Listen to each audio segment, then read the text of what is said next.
morning, students. Good morning, ma'am. Okay, so let's start our today's class. What we have completed yesterday?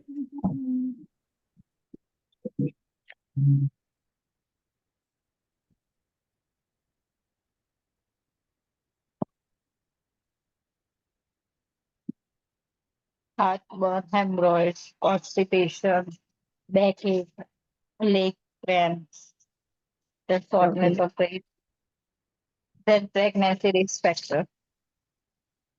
Okay. Pregnancy Diagnostic risk factor after that. Okay. Diagnostic test for antepartum period. Okay. So let's do a quick revision. Okay. So first, we have discomfort of pregnancy that we have completed is heartburn. So what is heartburn? कब होता है वो? Okay. Second और third trimester में होगा. क्यों होगा? The reason is Progesterone level increase, increased progesterone level, and another reason is decrease GI motility, yes, all esophageal because of reflux. enlarged uterus. हाँ, enlarged uterus की वजह से ये सब हो रहा है. मोटिलिटी डिक्रीज हो गई है, esophageal reflux हो रहा है, स्टमक थोड़ा डिस्प्लेस हो गया है. What interventions a female should do? Small and frequent meals, Okay, rather than 3 large meals, उसकी जगह क्या? Small frequent meals लेना चाहिए. Then after meal 30 minutes sitting position. after meals 30 minutes sitting position. Between the meals, the patient or female should drink milk, not at the meals. Spicy food should be avoided. Okay, spicy food, fatty food avoid करना है. Then दूसरे कौन Loose से food fitting avoid clothes, करना है? wearing loose fitting clothes. Okay, wearing loose fitting clothes. But food कौन से avoid करने हैं? Citrate, Fatty and spicy carbonated food. beverage. हाँ, citrus foods, fatty foods, spicy foods, caffeinated foods, certain chocolates, peppermint, ये सब कुछ अवॉइड करना है जिसकी वजह से सिम्टम्स और एक्टिवेट हो सकते हैं. कार्बोनेटेड ड्रिंक्स भी अवॉइड करना है. देन अगर हार्टबर्न हो रहा है तो मदर क्या कर सकती है? हाँ, डीप ब्रीथिंग करके थोड़ा रिलैक्स हो सकती है और थोड़े थोड़े सिप्स ऑफ वाटर से थोड़ा उसको अच्छा लगेगा. एंड एंटासिड्स, हाँ, before taking antacids the mother should consult the PHCP. Okay, then hemorrhoids कब होगा? hemorrhoids सेकेंड और थर्ड ट्राइमेस्टर में. क्यों होता है? हाँ, venous pressure increase हो रहा है due to enlarged uterus. And enlarged uterus की वजह से कॉन्स्टिपेशन भी हो रहा था, तो उसकी वजह से भी हेमरॉइड्स हो सकते हैं. इंटरवेंशंस क्या करेंगे? वार्म सीड्स बाथ लेने चाहिए या normal seeds bath? Warm. Warm seeds bath लेना चाहिए. तो जो वीनस प्रेशर है वो थोड़ा डिक्रीज हो वार्म से, इस बात से वेन्स है वो थोड़ी रिलैक्स हो जाएगी, डायलेट हो जाएगी, तो प्रेशर कम होगा. Then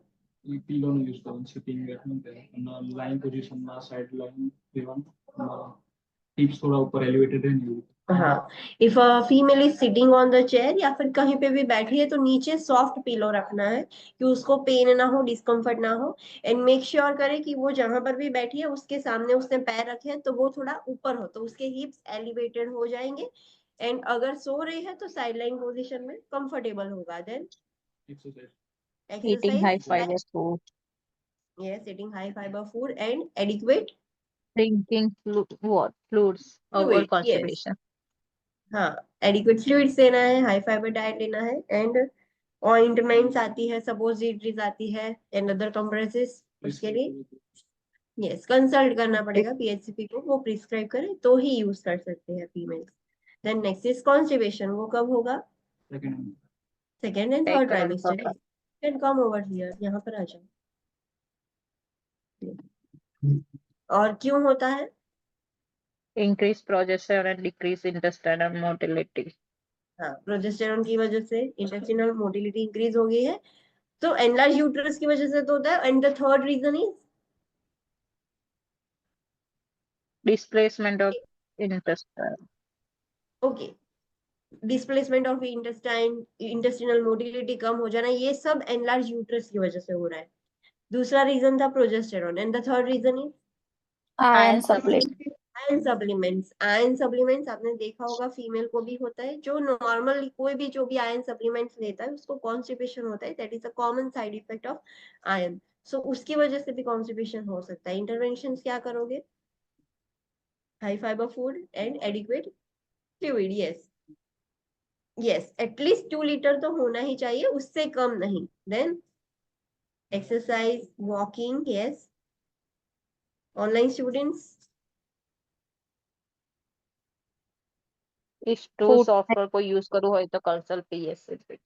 yes, stool softener, laxatives, enema, जो भी यूज करना है पहले पीएससीबी को कंसल्ट करना होगा। देन अगर डेफिकेट कर रही Using है foot मदर तो rest. वो, हाँ, वो Foot rest जो during टॉयलेट and सीट होती है वहां पर नीचे फुट रेस्ट रखना है। सो प्रॉपर पोजीशन होगी, डेफिकेट करने में कंफर्टेबल होगा, एंड उससे स्ट्रेन नहीं करना पड़ेगा मदर को, इजीली डेफिकेट कर पाएगी mother.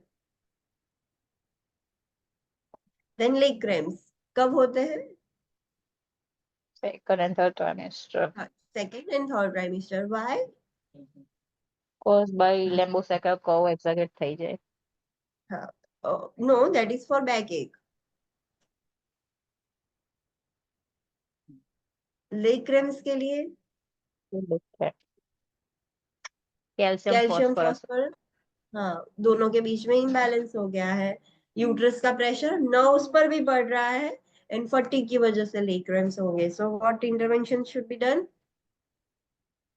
Regular exercise, especially walking. Then हाँ, dorsiflexion of the foot. Yes, and increasing Then increase calcium calcium. Supplements. Calcium supplements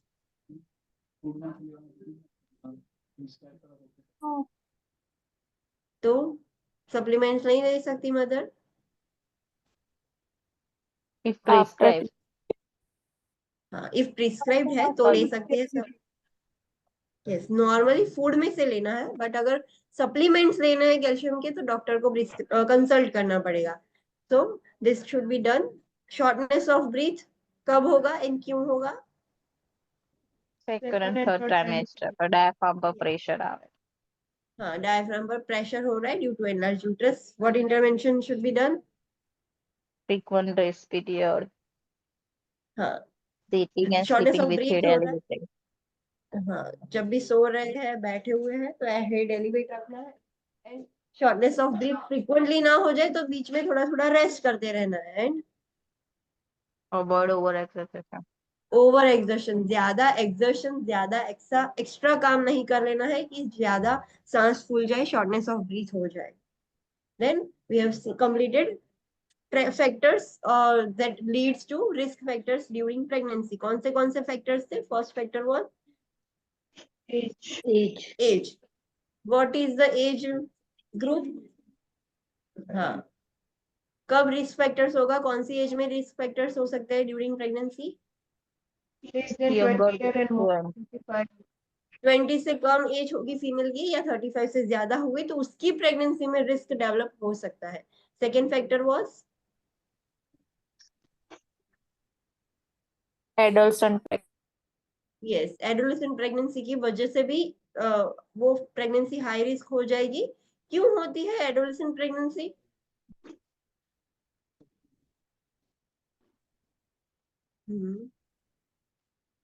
Sexual first of, behavior in group. हाँ, they involve in high risk behaviour such as sexual behaviour. Family से अच्छे relation नहीं है, poverty की वजह से उनको knowledge ही नहीं है related to reproduction and birth control कैसे यूज करना है, अर्ली मेनार्की हो गया था। So all this leads to adolescent pregnancy.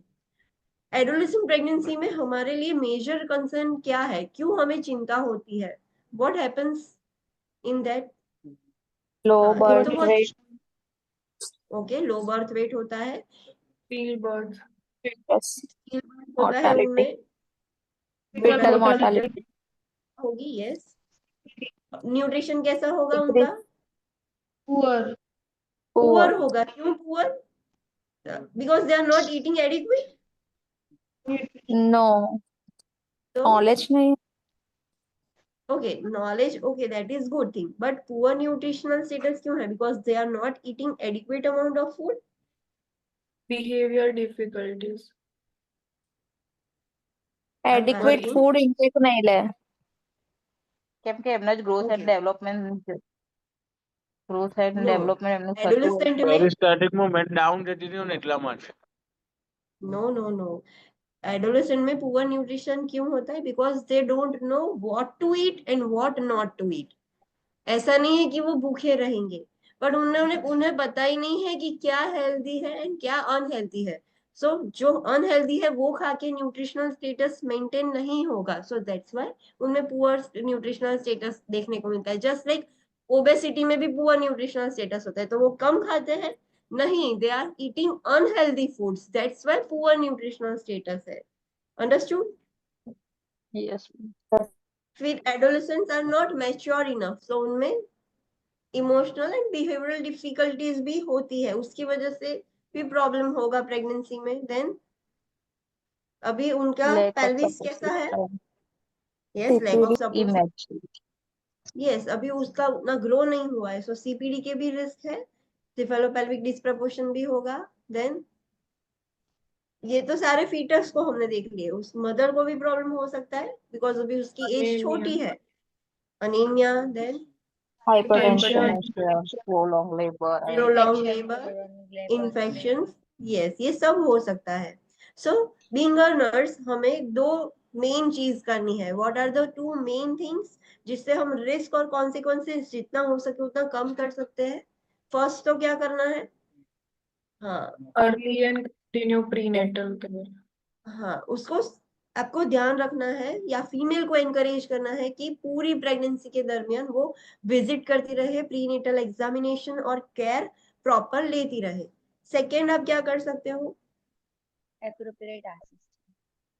हाँ, उसको रेफर करना होगा. अगर आपको अगर आपको लगता है कि उसका सोशियो इकोनॉमिक स्टेटस अच्छा नहीं है, उसको फैमिली सपोर्ट नहीं है, the female do not have any financial support, तो आप उसको अप्रोप्रिएट प्लेस पर रिफर कर सकते हो. तो जितना हो सके वो अच्छे से न्यूट्रिशन ले एंड सोशल भी एनवायरमेंट उसका अच्छा हो एंड रिस्क कम हो.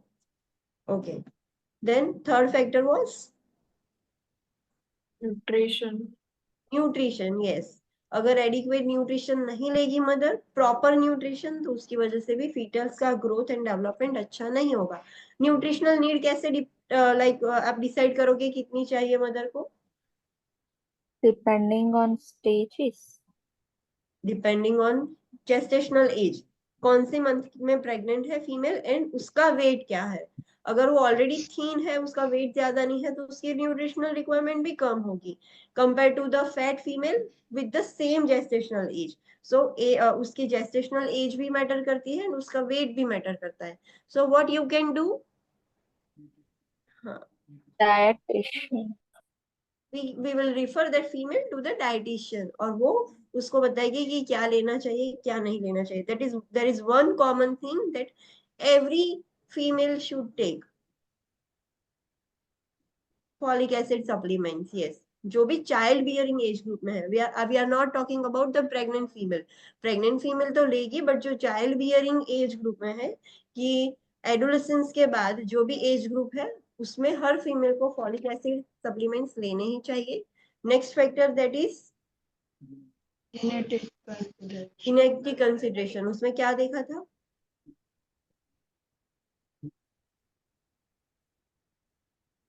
हाँ, so what we can do?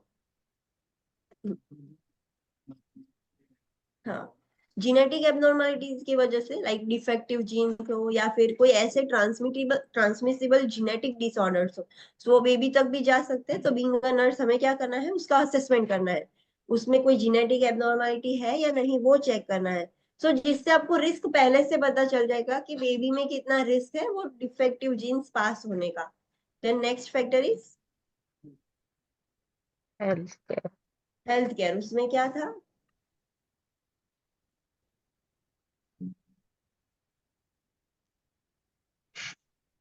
Okay, first की prenatal mother. care and dental care બરાબર ના લે તો preterm birth અથવા low birth થવાના chances हाँ, फर्स्ट उसमें देखा था कि अगर फीमेल प्रॉपर प्रीनेटल केयर नहीं लेगी तो उसकी वजह से भी प्रेगनेंसी हाई रिस्क हो सकती है।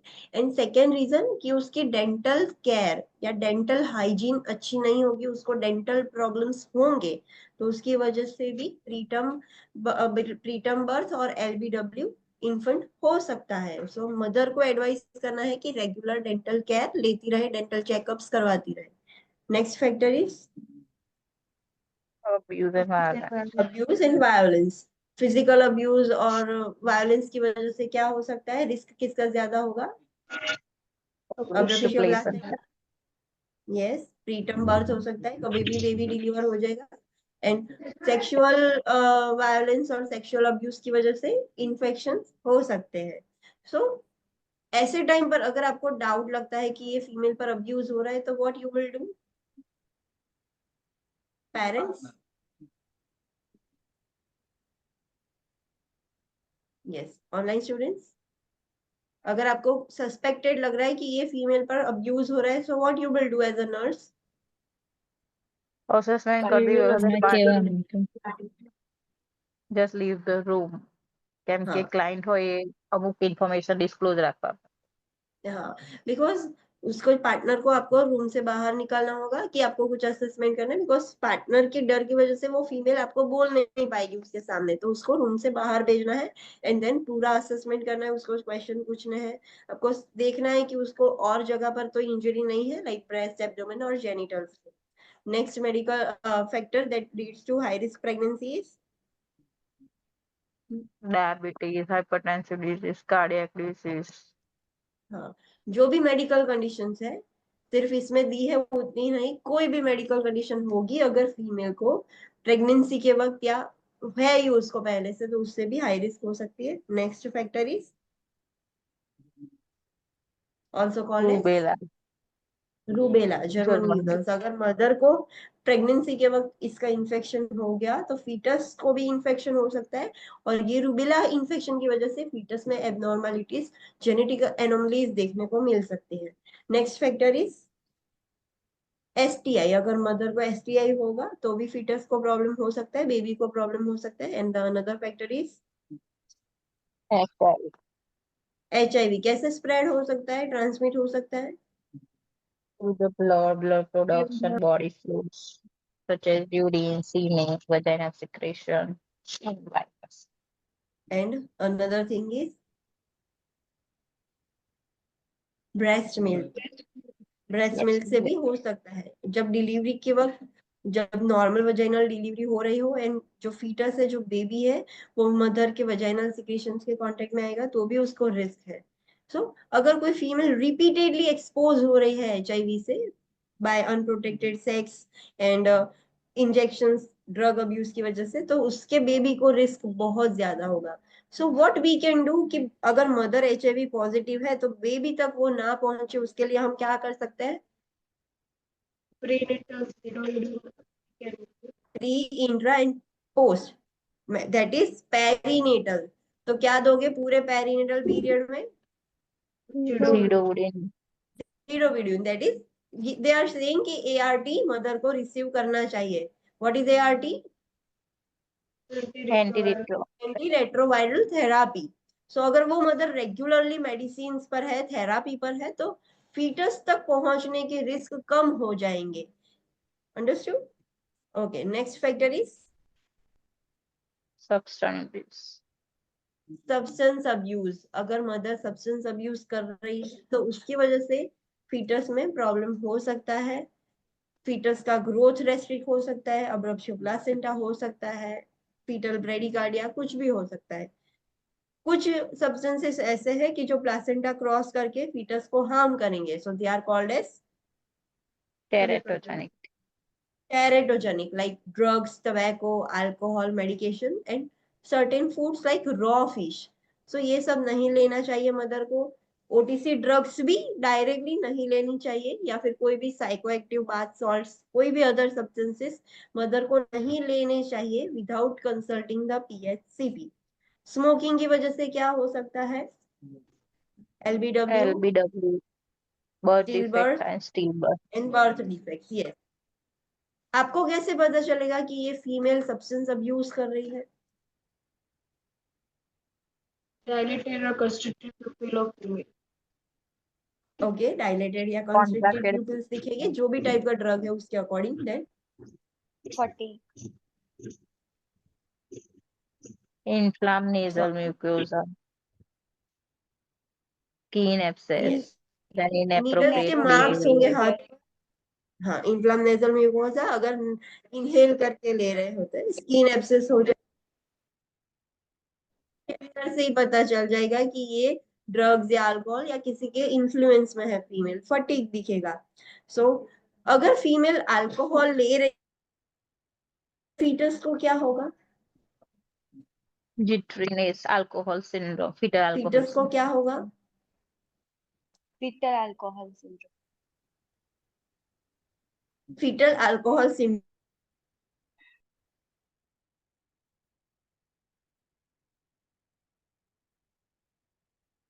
एबनॉर्मलिटीज होगी, ग्रोथ डेफिसिट्स होंगे जो भी न्यू बहन है उसमें, बिकॉज मदर की वूम में तब उसको अल्कोहल मिल रहा था, बाहर आके नहीं मिलेगा। नेक्स्ट, जिससे हाई रिस्क प्रेगनेंसी हो सकती है,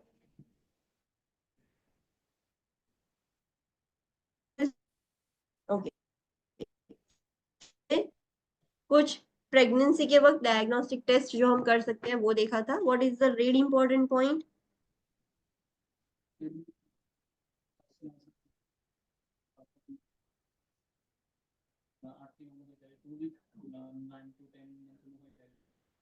okay, online students, what is the red important point?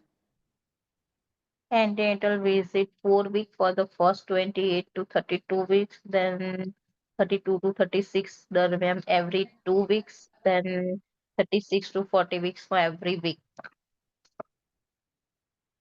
हाँ, first 28 to 32 weeks, that is 7 to 8 months, every month उसको विजिट करनी है प्रीनेटल चेकअप। 32 to 36 वीक्स मतलब 8 to 9 वीक्स में every 8 to 9 2 weeks, every 15 days उसको विजिट के लिए जाना होगा। आफ्टर 9 वीक उसको विजिट के लिए जाना होगा प्रीनेटल चेकअप के लिए। फर्स्ट हमने डायग्नोस्टिक टेस्टिंग देखा था, that is blood type and RH factor. उसमें क्या देखा था?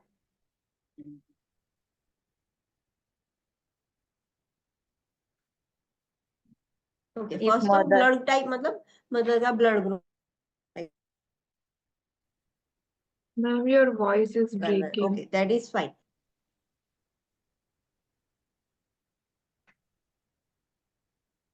Okay, just a minute.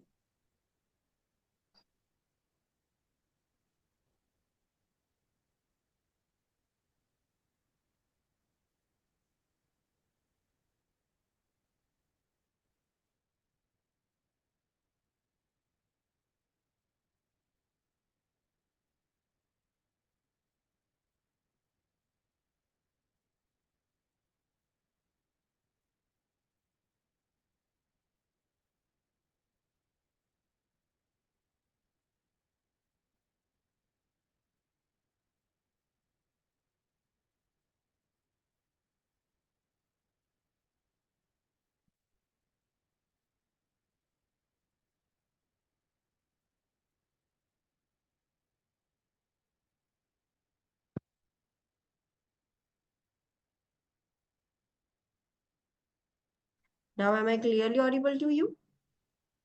Yes. Okay, Yes.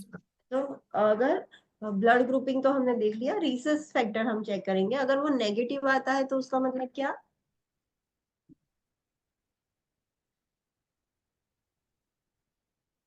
RH typing अगर नेगेटिव है तो उसका मतलब क्या? baby may increase risk, there is increase risk in baby. That is simply mother के रीसस फैक्टर है ही नहीं, the blood group will be negative, rhesus factor है ही नहीं। एंड अगर आरएच टाइपिंग पॉजिटिव है तो उसका मतलब कि mother has the antigen, Rhesus factor है। प्रॉब्लम कब होता है? जब पॉजिटिव होता है तब, या नेगेटिव होता है तब? Negative होता था. Negative होता है. नो, सिर्फ मदर को नेगेटिव एंड बेबी को पॉजिटिव। पॉजिटिव असं तयार होतं. हाँ, मदर नेगेटिव है तब एंड बेबी पॉजिटिव है, there will be a problem. So अगर आपको पता चला कि ड्यूरिंग प्रेगनेंसी मदर का blood group rhesus factor negative है, तो क्या करोगे आप? रिपीट. second time check करो. रिपीट करोगे स्क्रीनिंग टू कंफर्म कि हाँ एक्चुअली में नेगेटिव है. Then Rogam yes, at 20 week immunoglobulin of दोगे. gestation. हाँ, 28 वीक ऑफ जेस्टेशन पर आप इम्यूनोग्लोबिन दोगे, that is rho D immunoglobulin, that is also called as Rhogam. आपको एग्जाम में सिर्फ रोगेम लिखा हुआ होगा, सो रोगेम आप दे सकते हो. फिर क्या करना है? डिलीवरी हो गई है तो तो भाई Within the baby no 7 check करवा. ओके, एंड बेबी का नेगेटिव है, बेबी का पॉजिटिव तो है, देन within the 72 hours ની અંદર આપી દે રોકમ. हाँ, हाँ, फिर से विद इन 72 आवर्स आपको मदर को एडमिनिस्टर करना होगा रोगेम. ओके, अभी नेक्स्ट इज कि मदर का अबॉर्शन हुआ है नेचुरली या फिर मदर ने इलेक्टिवली अबॉर्शन करवाया है, तब आप क्या करोगे? फीटस का पॉजिटिव था तो आप क्या करोगे? तो भी देना है. तो भी देना ही होगा, वेदर इट इज मिस्ड या इलेक्टिव है, अबॉर्शन किया है तो भी आपको देना ही होगा. अगर फीटस का नेगेटिव हो तो कोई प्रॉब्लम नहीं. there is no issue, there is no problem, so फिर नहीं देना है. yes, then सेकेंड हमने टेस्ट देखा था रूबेला टाइटर. उसमें क्या देखा था? रूबेला टाइटर एक ब्लड टेस्ट होता है जिसमें रूबेला टाइट्रेशन चेक किया जाता है. सो आपको क्या पता चलेगा उससे? वो ब्लड टेस्ट से क्या पता चलेगा? टेल मी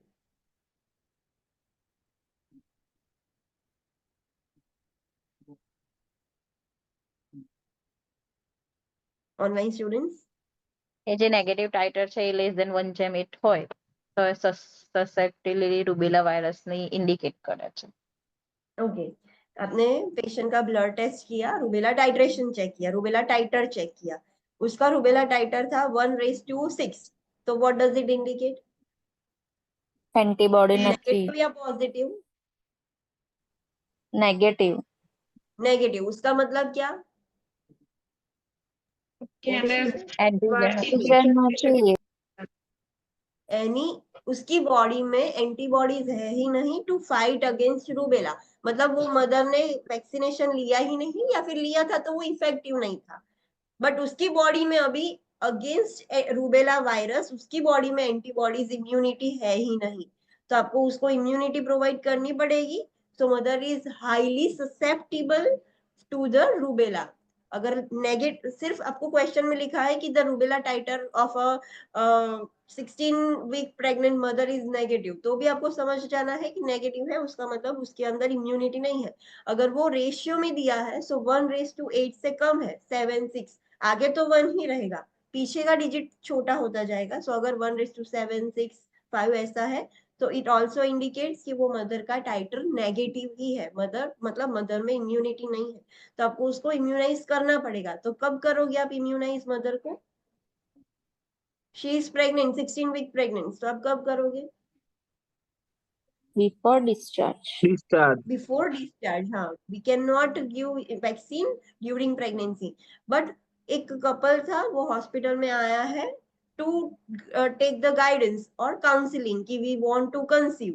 एंड आपने पहले बोला कि हाँ अगर आपको कंसीव करना है पहले ये ब्लड टेस्ट करवा लो, रूबेला टाइट्रेशन, एंड वो नेगेटिव आया है, तो आप क्या करोगे? Give vaccine okay, we can give vaccine and what we will. Yes, to avoid pregnancy. हाँ, 3 मंथ तक प्रेग्नेंट नहीं होना है. कोई भी बर्थ कंट्रोल यूज करो effective, but do not conceive for 3 months. And दूसरा क्या इंफॉर्मेशन दोगे? avoid इम्यूनोसप्रेशन હોય ના જોડે નહીં જવા. हाँ, जो भी इम्यूनो कॉम्प्रोमाइज पर्सन है उसके पास नहीं जाना है. क्यों? There is a risk of getting infection to the mother. નહીં પેલો બીજો પર્સન છે એના. हाँ, because this is a live vaccine, तो दूसरे पर्सन को इन्फेक्शन हो जाएगा. So another point that you have to remember is, क्या दो चीज आप साथ में नहीं दे सकते? Rogam and rubella vaccine. हाँ, रोगेम एंड रूबेला वैक्सीन दोनों साथ में नहीं दे सकते बिकॉज वैक्सीन इनइफेक्टिव हो जाएगी।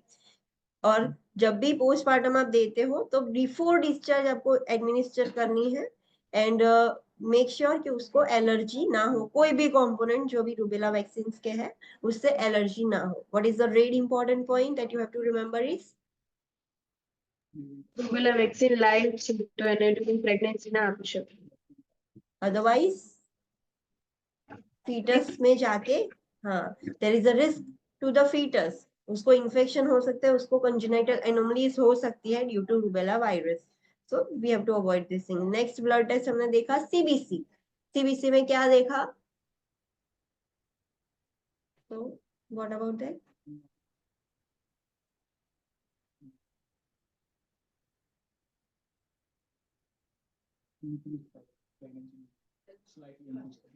So this is normal or abnormal? Online students, what we have completed in CBC? WBC slightly increased high, then hemoglobin hematocrit line during gestation थोड़ा decline high. Okay. हाँ, WBC increase हो रहा है तो उसका मतलब मदर को इन्फेक्शन है, No, it's No. normal. But slightly increase हो तो, अगर ज्यादा इंक्रीज है तो still it indicates infection. So make sure कि कितने इंक्रीज हुए हैं।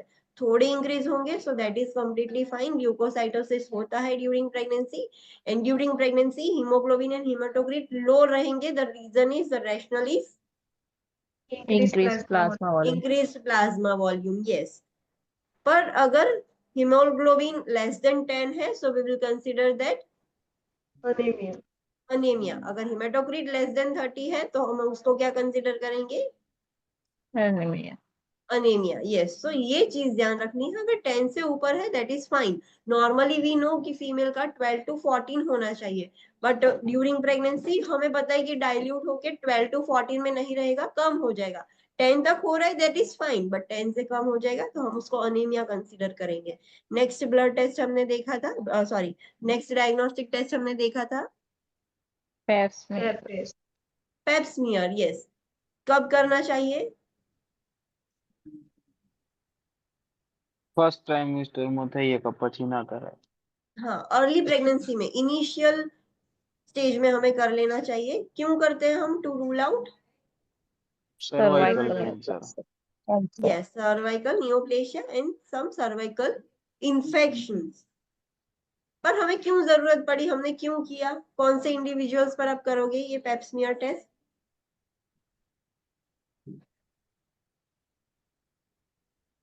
सारी फीमेल्स पर कर दोगे? જેને પહેલા કોઈ વખત સ્ક્રીનિંગ કરાવી જ નહીં, યા તો બહુ લોંગ ટાઈમ થઈ ગયો છે, 10 યર જેવો વચ્ચે ગેપ પડી ગયો છે આમાં કરવામાં। हाँ, नॉर्मली जो पेप स्मीयर का टेस्ट होता है वो वैलिड होता है फॉर 10 इयर्स। पर कोई मदर ऐसी है कि 20 इयर्स या 15 इयर्स हो गए हैं टेस्ट कराए हुए, तो अब आपको करना पड़ेगा। या फिर उसने लाइफ में कभी भी एक भी बार पेप स्मीयर का टेस्ट नहीं करवाया तो आपको करना पड़ेगा। नेक्स्ट एसटीआई था, वो हम नेक्स्ट चैप्टर में देखेंगे। लास्ट जो हमने देखा था that was Sickle cell. Sickle cell screening. क्या होता है उसमें, क्या करना होता है? We are testing for Sickle cell anemia or cancer. Blood cancer. हाँ, सिकल सेल डिजीज है, उसके लिए हम स्क्रीन करते हैं। अगर आपको लगता है कि पॉजिटिव है, सिकल सेल स्क्रीनिंग पॉजिटिव आया है, तो आप क्या करोगे? Need for further screening. Further screening करने पड़ेंगे, क्या है, क्या प्रॉब्लम हो रहा है, बहुत कुछ चेक करना पड़ेगा। अगर नेगेटिव आया है so there is no problem. Sickle cell positive आया मतलब उसको सिकल सेल अनीमिया है, सिकल सेल डिजीज है, आरबीसी सिकल शेप के होंगे। Okay, any doubt till this? No. Okay, so let's start with the another diagnostic test, that is tuberculin skin test. क्यों करते हैं हम tuberculin skin test? For TB. Yes, to identify whether the person is suffering from TB or not. So PHCP may prefer to perform this skin test after birth. Yes, ऐसा नहीं है कि tuberculin skin test pregnancy में नहीं किया जा सकता। Remember this thing, उसको किया जा सकता है बट प्रॉब्लम्स बहुत ज्यादा होते हैं तो पीएचसीबी क्या करते हैं? अवॉइड करते हैं कि आफ्टर बर्थ हम कर लेंगे। बट अगर प्रॉपर क्लोज ऑब्जर्वेशन में हमें करना हो तो प्रेगनेंसी में भी कर सकते हैं। अगर फीमेल को बहुत ज्यादा रिस्क है तो पीएससीपी वेट नहीं करेगा पोस्टपार्टम पीरियड का, वो कर लेगा। So it is not contraindicated in pregnancy, उसको किया जा सकता है, but majority of PSCP prefer कि हम आफ्टर बर्थ करेंगे tuberculin skin test. A positive skin test indicates the need for chest radiograph using an abdominal lead shield. Yes. अभी आपको लगा कि पीएससीपी को लगा कि there is so much of risk, बहुत रिस्क है, तो उसने प्रेगनेंसी में ही कर लिया tuberculin skin test and pregnancy में ही वो पॉजिटिव आया। तो अगर ट्यूबरक्यूलिन स्किन टेस्ट पॉजिटिव आता है तो दैट इज ओके, उसके ही बेसिस पर आप ट्रीटमेंट स्टार्ट कर दोगे? No. फर्दर नहीं, कंफर्मेशन करना पड़ेगा। सो चेस्ट एक्सरे करना पड़ेगा। वी नो कि चेस्ट एक्सरे, हमने देखा है कि जो भी प्रेग्नेंट वीमेन होती है वो एमआरआई, चेस्ट एक्सरे, रेडिएशन में नहीं जा सकती, तो उसका एक्सरे कैसे करना होगा? Lead apron Yes. पैरागोन हाँ, एब्डोमेन के ऊपर लीड शील्ड, जो हम, आपने देखा होगा रेडियोलॉजी डिपार्टमेंट में पूरा लीड एप्रन पहनते हैं, वैसे लीड शील्ड पहनना होगा कि बेबी को प्रोटेक्शन मिल जाए। सो लीड शील्ड पहन के, एब्डोमिनल लीड शील्ड पहन के मदर एक्सरे करवा सकती है to rule out active disease, confirmation के लिए। In a pregnant client, chest radiography would not be performed until after 20 weeks of gestation, after the fetal organs are formed. ये चीज ध्यान रखो। अगर मदर प्रेग्नेंट है, फॉर एग्जाम्पल मैं आपको एक क्वेश्चन पूछती हूँ, the mother primi gravida mother है and she is 15 weeks pregnant. Doctor को हाईली मतलब सस्पेक्ट हुआ कि female is having TB, so उसने 15 वीक्स पर ही ट्यूबरक्यूलिन स्किन टेस्ट किया and the skin test is positive. तो अभी डॉक्टर क्या करेंगे? डायरेक्टली उसको राह चेस्ट, जो है 20 वीक था પછી कर हाँ 20 वीक्स से पहले हम नहीं करवा सकते, बिकॉज 20 वीक्स तक तो अभी बेबी के ऑर्गन फुल्ली डेवलप ही नहीं हुए हैं। और अगर उस टाइम उसने चेस्ट रेडियोग्राफ करवा लिया, चेस्ट एक्सरे करवाया, नो डाउट मदर ने शील्ड पहना हुआ है लीड का, बट फिर भी रेडिएशन के थोड़े बहुत तो चांसेस होंगे। सो अगर ऑर्गन्स अच्छे से डेवलप नहीं हुए हैं एंड फीटस, रेडिएशन लगेगा फीटस को, so there will be congenital anomalies. So make sure कि पहले भी आपने किया है, पॉजिटिव आया है, तो आपको 20 वीक्स तक वेट करना पड़ेगा। आफ्टर 20 वीक्स ही चेस्ट रेडियोग्राफ, चेस्ट एक्सरे हो सकता है, जब फीटल्स के ऑर्गन कंप्लीटली डेवलप हो गए हो। अंडरस्टूड? यस। કન્ફર્મેશન માટે સ્પુટમ કલ્ચર બી કરાવી શકાય નહીં? हाँ, स्पूटम कल्चर भी करवाते हैं, बट चेस्ट एक्सरे क्यों करवाना होता है? चेस्ट एक्सरे में पता चलता है कि कहाँ कहाँ पर है लीजन्स, वो वाइट वाइट आपने देखा होगा कि कहाँ कहाँ पर एक्टिव टीबी है।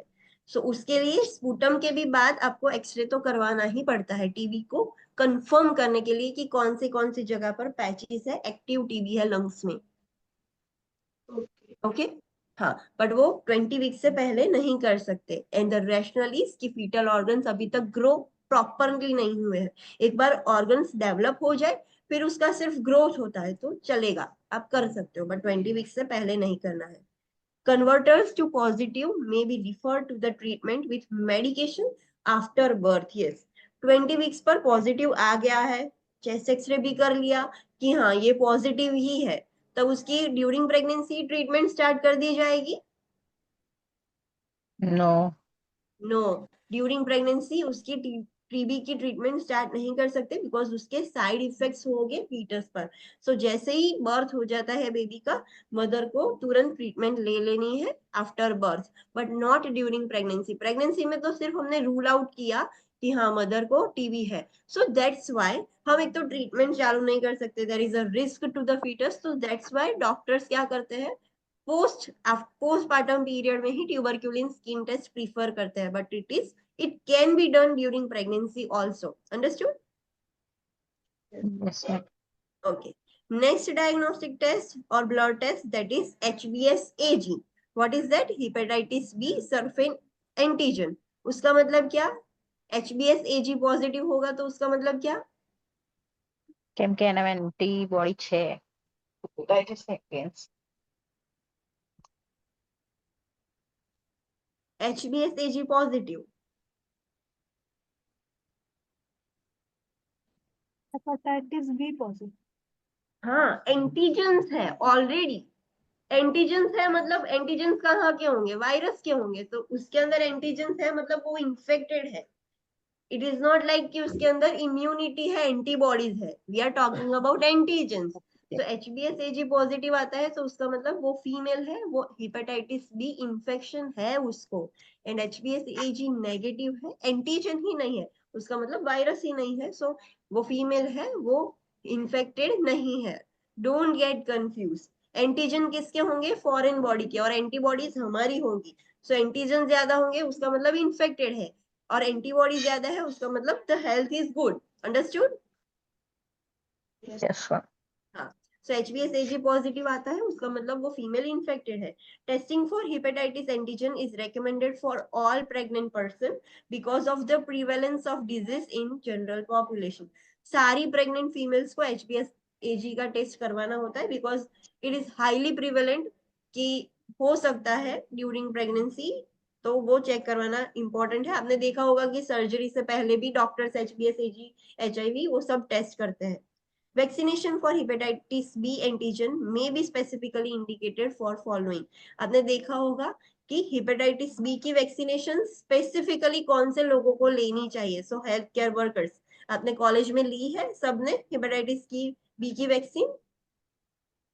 During posting, हाँ, क्यों? Because we are highly at risk for getting hepatitis B infection, हमें वो एनवायरमेंट में काम करना है।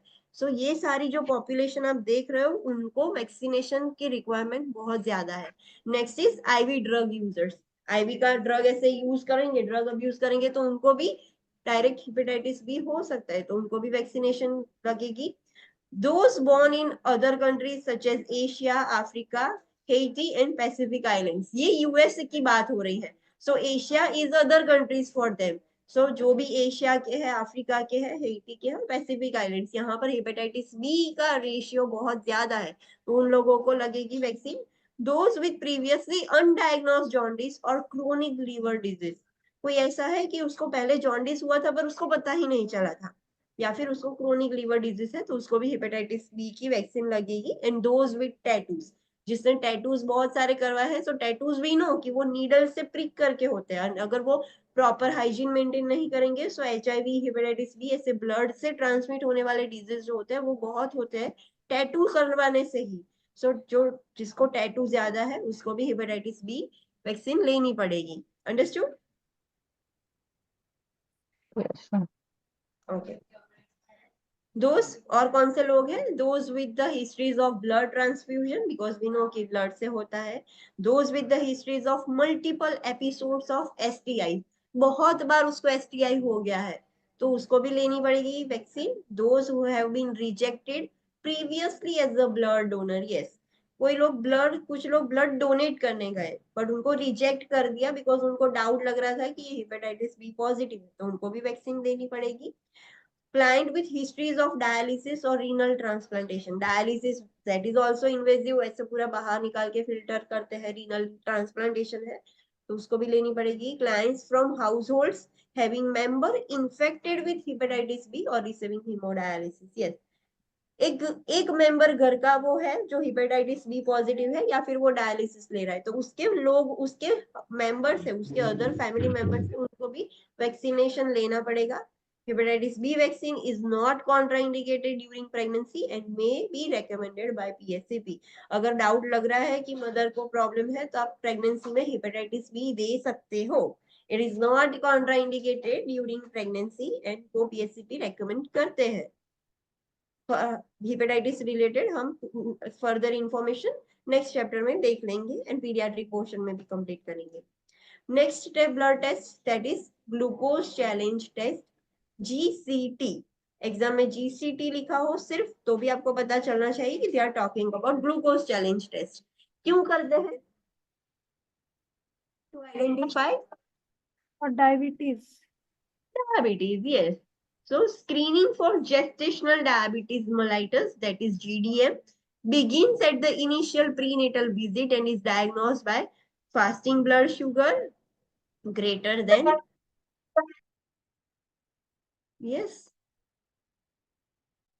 okay, fasting blood sugar glucose greater than 126 mg per dl.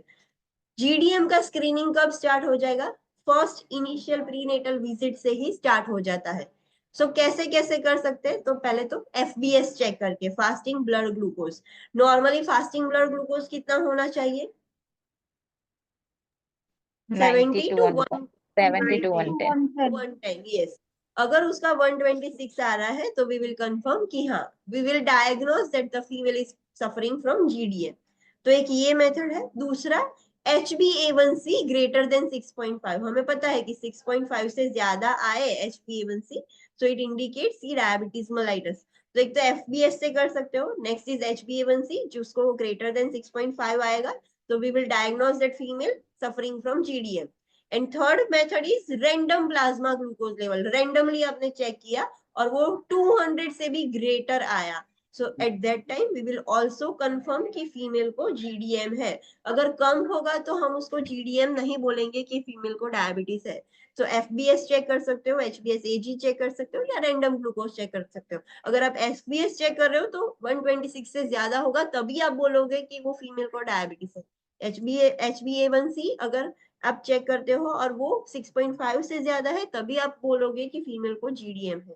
And random blood glucose आप चेक कर रहे हो और वो 200 से ज्यादा है, तभी आप बोलोगे कि फीमेल को जीडीएम है. Otherwise we will not diagnose that female with the GDM. Then subsequently confirmed by another elevated fasting glucose level और HbA1c. आपने एक बार किया, इतना आया, फिर से ब्लड टेस्ट किया, लाइक नेक्स्ट विजिट में फिर से किया, फिर से नेक्स्ट विजिट में भी एलिवेटेड आया, तब तो ये कंफर्म हो गया कि हाँ, अभी तो फीमेल को जीडीएम है ही. कुछ बार ऐसा भी होता है कि फीमेल ने कुछ स्वीट खाया होगा तो एक्स बट ज्यादा आएगा, बट अगर नेक्स्ट टेस्ट में भी, नेक्स्ट विजिट में भी ऐसा ही आ रहा है, सो कंफर्म हो गया कि हाँ, अभी तो उसको जीडीएम है ही. The glucose challenge test is perform between 24 to 28 weeks of gestation.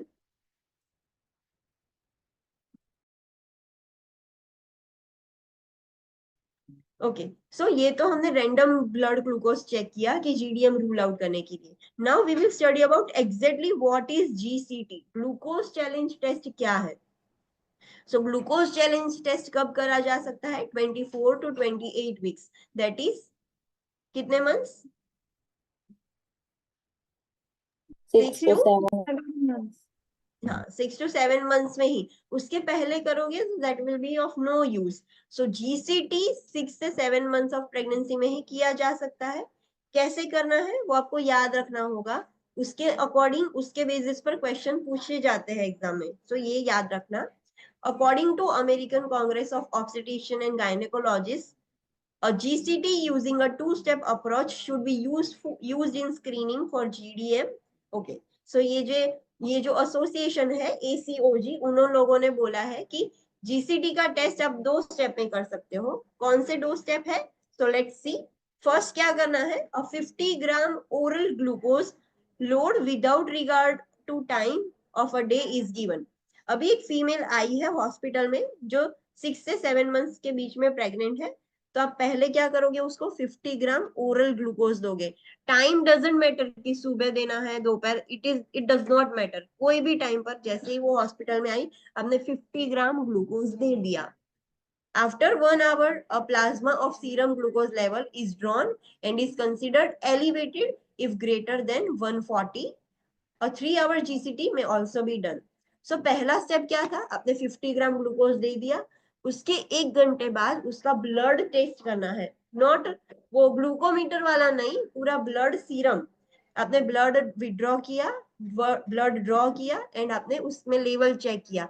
आप कैसे कंसिडर करोगे कि ये ज्यादा है? जब वो 140 से ज्यादा आए, तभी आप ऐसा कंसिडर कर सकते हो कि ये ग्लूकोज ज्यादा है. अगर 130 है या 130 से 135 है, तो वो एलिवेटेड नहीं कहलाएगा. अंडरस्टूड? यस और नो? Yes. हाँ. So this is the first step. अभी सेकेंड स्टेप क्या करना है, after 3 hours GCT is above 130 to 140 it is considered as positive and may be indicative of GDM।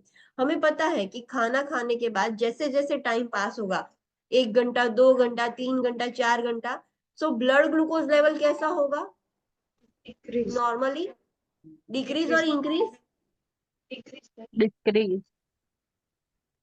Decrease होगा कि इंक्रीज होगा, चलो Decrease. Normally healthy person में decrease થઈ જશે. यस, नॉर्मल हेल्दी पर्सन हो गए तो उसमें डिक्रीज होता है। सो 1 घंटे पहले एक 140 से ज्यादा था, तो 3 घंटे के बाद आप चेक करोगे तो वो कम होना चाहिए, but still that is above 130 to 140, like 130 से भी ज्यादा है, तो उसको आप कंफर्म करोगे कि हाँ अब फीमेल को जीडीएम है। सो ये वैल्यू याद रखनी है कि जीसीटी कैसे किया जाता है, मदर को 50 ग्राम ग्लूकोज दोगे, 1 घंटे बाद चेक करोगे, अगर 140 से ज्यादा है तो इट इज कंफर्म, बट अभी सेकेंड स्टेप भी करना है, फिर 3 घंटे बाद चेक करोगे, it is still more than 130 to 140, then it is confirm कि फीमेल को जीडीएम है। अगर 1 घंटे बाद कम था, 3 घंटे बाद और कम था, तो दैट डज नॉट इंडिकेट कि फीमेल को जीडीएम है। अंडरस्टूड? यस और no? Yes, ma'am. Yes, ma'am. हाँ, सो ये 2 स्टेप मेथड है टू आइडेंटिफाई और to perform GCT, glucose challenge test. It is important to note that GCT has 86% sensitivity and some false positive may be noted. Yes, ये भी चीज ध्यान में रखनी है कि 86% सेंसिटिविटी है, मतलब 86% रिजल्ट तो अच्छे ही आते हैं, गुड आते हैं, बट कुछ लोग ऐसे भी होते हैं जो रिमेनिंग परसेंट है 24%, उसमें ऐसा भी होता है कि फॉल्स पॉजिटिव रिजल्ट्स भी आ सकते हैं, बट 86% एवरीवन इज सेंसिटिव, अच्छे रिजल्ट आएंगे, बट कुछ फॉल्स रिजल्ट्स भी हो सकते हैं, but it should be done, ये इससे आइडेंटिफाई किया जा सकता है। Okay, next blood test that is urine analysis और यूरिन कल्चर। क्यों करते हैं? टू रूल आउट यूटीआई और वो सब प्रॉब्लम है या नहीं वो चेक करेंगे।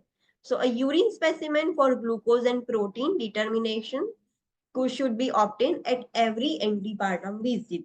हमने देखा कि पूरे 9 मंथ की प्रेगनेंसी में जितनी बार मदर विजिट करती है, एट एवरी विजिट फीमेल का यूरिन स्पेसिमेन लेते ही है वो लोग और चेक करते हैं कि उसमें ग्लूकोज या प्रोटीन है या नहीं। Glycosuria is common result of decrease renal threshold that occurs during pregnancy. हमने ऑलरेडी फिजियोलॉजिकल चेंजेस में देखा था कि हर फीमेल को रीनल थ्रेशोल्ड डिक्रीज हो जाता है, so renal threshold for glucose decrease हो जाएगा तो यूरिन में क्या लीक होगा, ग्लूकोज लीक होगा। सो Glucose. ग्लाइकोस्यूरिया होगा ही, इट इज कॉमन, सारी फीमेल्स को होगा, whether she is suffering from diabetes और नॉट, बट थोड़ा लीक तो होगा। If glycosuria persists, it may indicate diabetes। अगर बहुत ज्यादा है, एक्सेसिव है और कंटिन्यूअसली आ ही जा रहा है, तब आप कह सकते हो कि उसको डायबिटीज है। अगर उतना ज्यादा नहीं है, थोड़ा थोड़ा ही लीक हो रहा है, तो it is normal. WBC in urine may indicate infection। So ये याद रखना है, अगर ग्लाइकोस्यूरिया मतलब ग्लूकोज ज्यादा है यूरिन में तो इट इंडिकेट्स डायबिटीज, अगर WBC है यूरिन में so it indicates infection। And ketonuria may result from insufficient food intake or vomiting। अगर यूरिन में कीटोन्स प्रेजेंट है तो वो कीटोन्स क्यों प्रेजेंट है, या तो मदर स्टारवेशन कर रही है, स्टारवेशन की वजह से फैट मेटाबॉलिज्म स्टार्ट हो जाता है, just like diabetic keto acidosis. Ketose उसकी वेस्ट प्रोडक्ट है तो वो रिलीज होना स्टार्ट हो जाएगा, तो वॉमिटिंग की वजह से, अगर फूड इनटेक अच्छा नहीं है दैट इज स्टारवेशन, तो ये दोनों की वजह से कीटोन्स रिलीज होंगे और वो यूरिन से बाहर निकलेंगे। सो अगर कीटोन प्रेजेंट है तो what does it indicate, insufficient food intake या फिर वॉमिटिंग।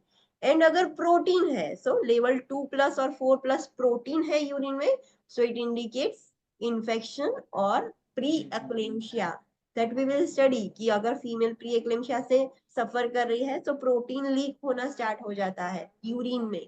सो ये याद रखनी है, अगर ग्लूकोज होगा तो what does it indicate, Diabetes.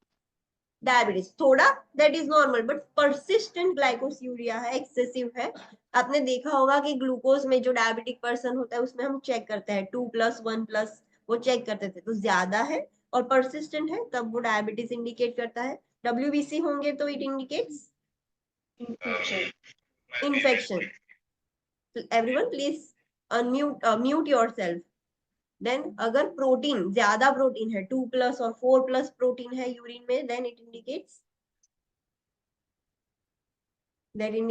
Online students Infection ये or pre एक्लैम्प्सिया।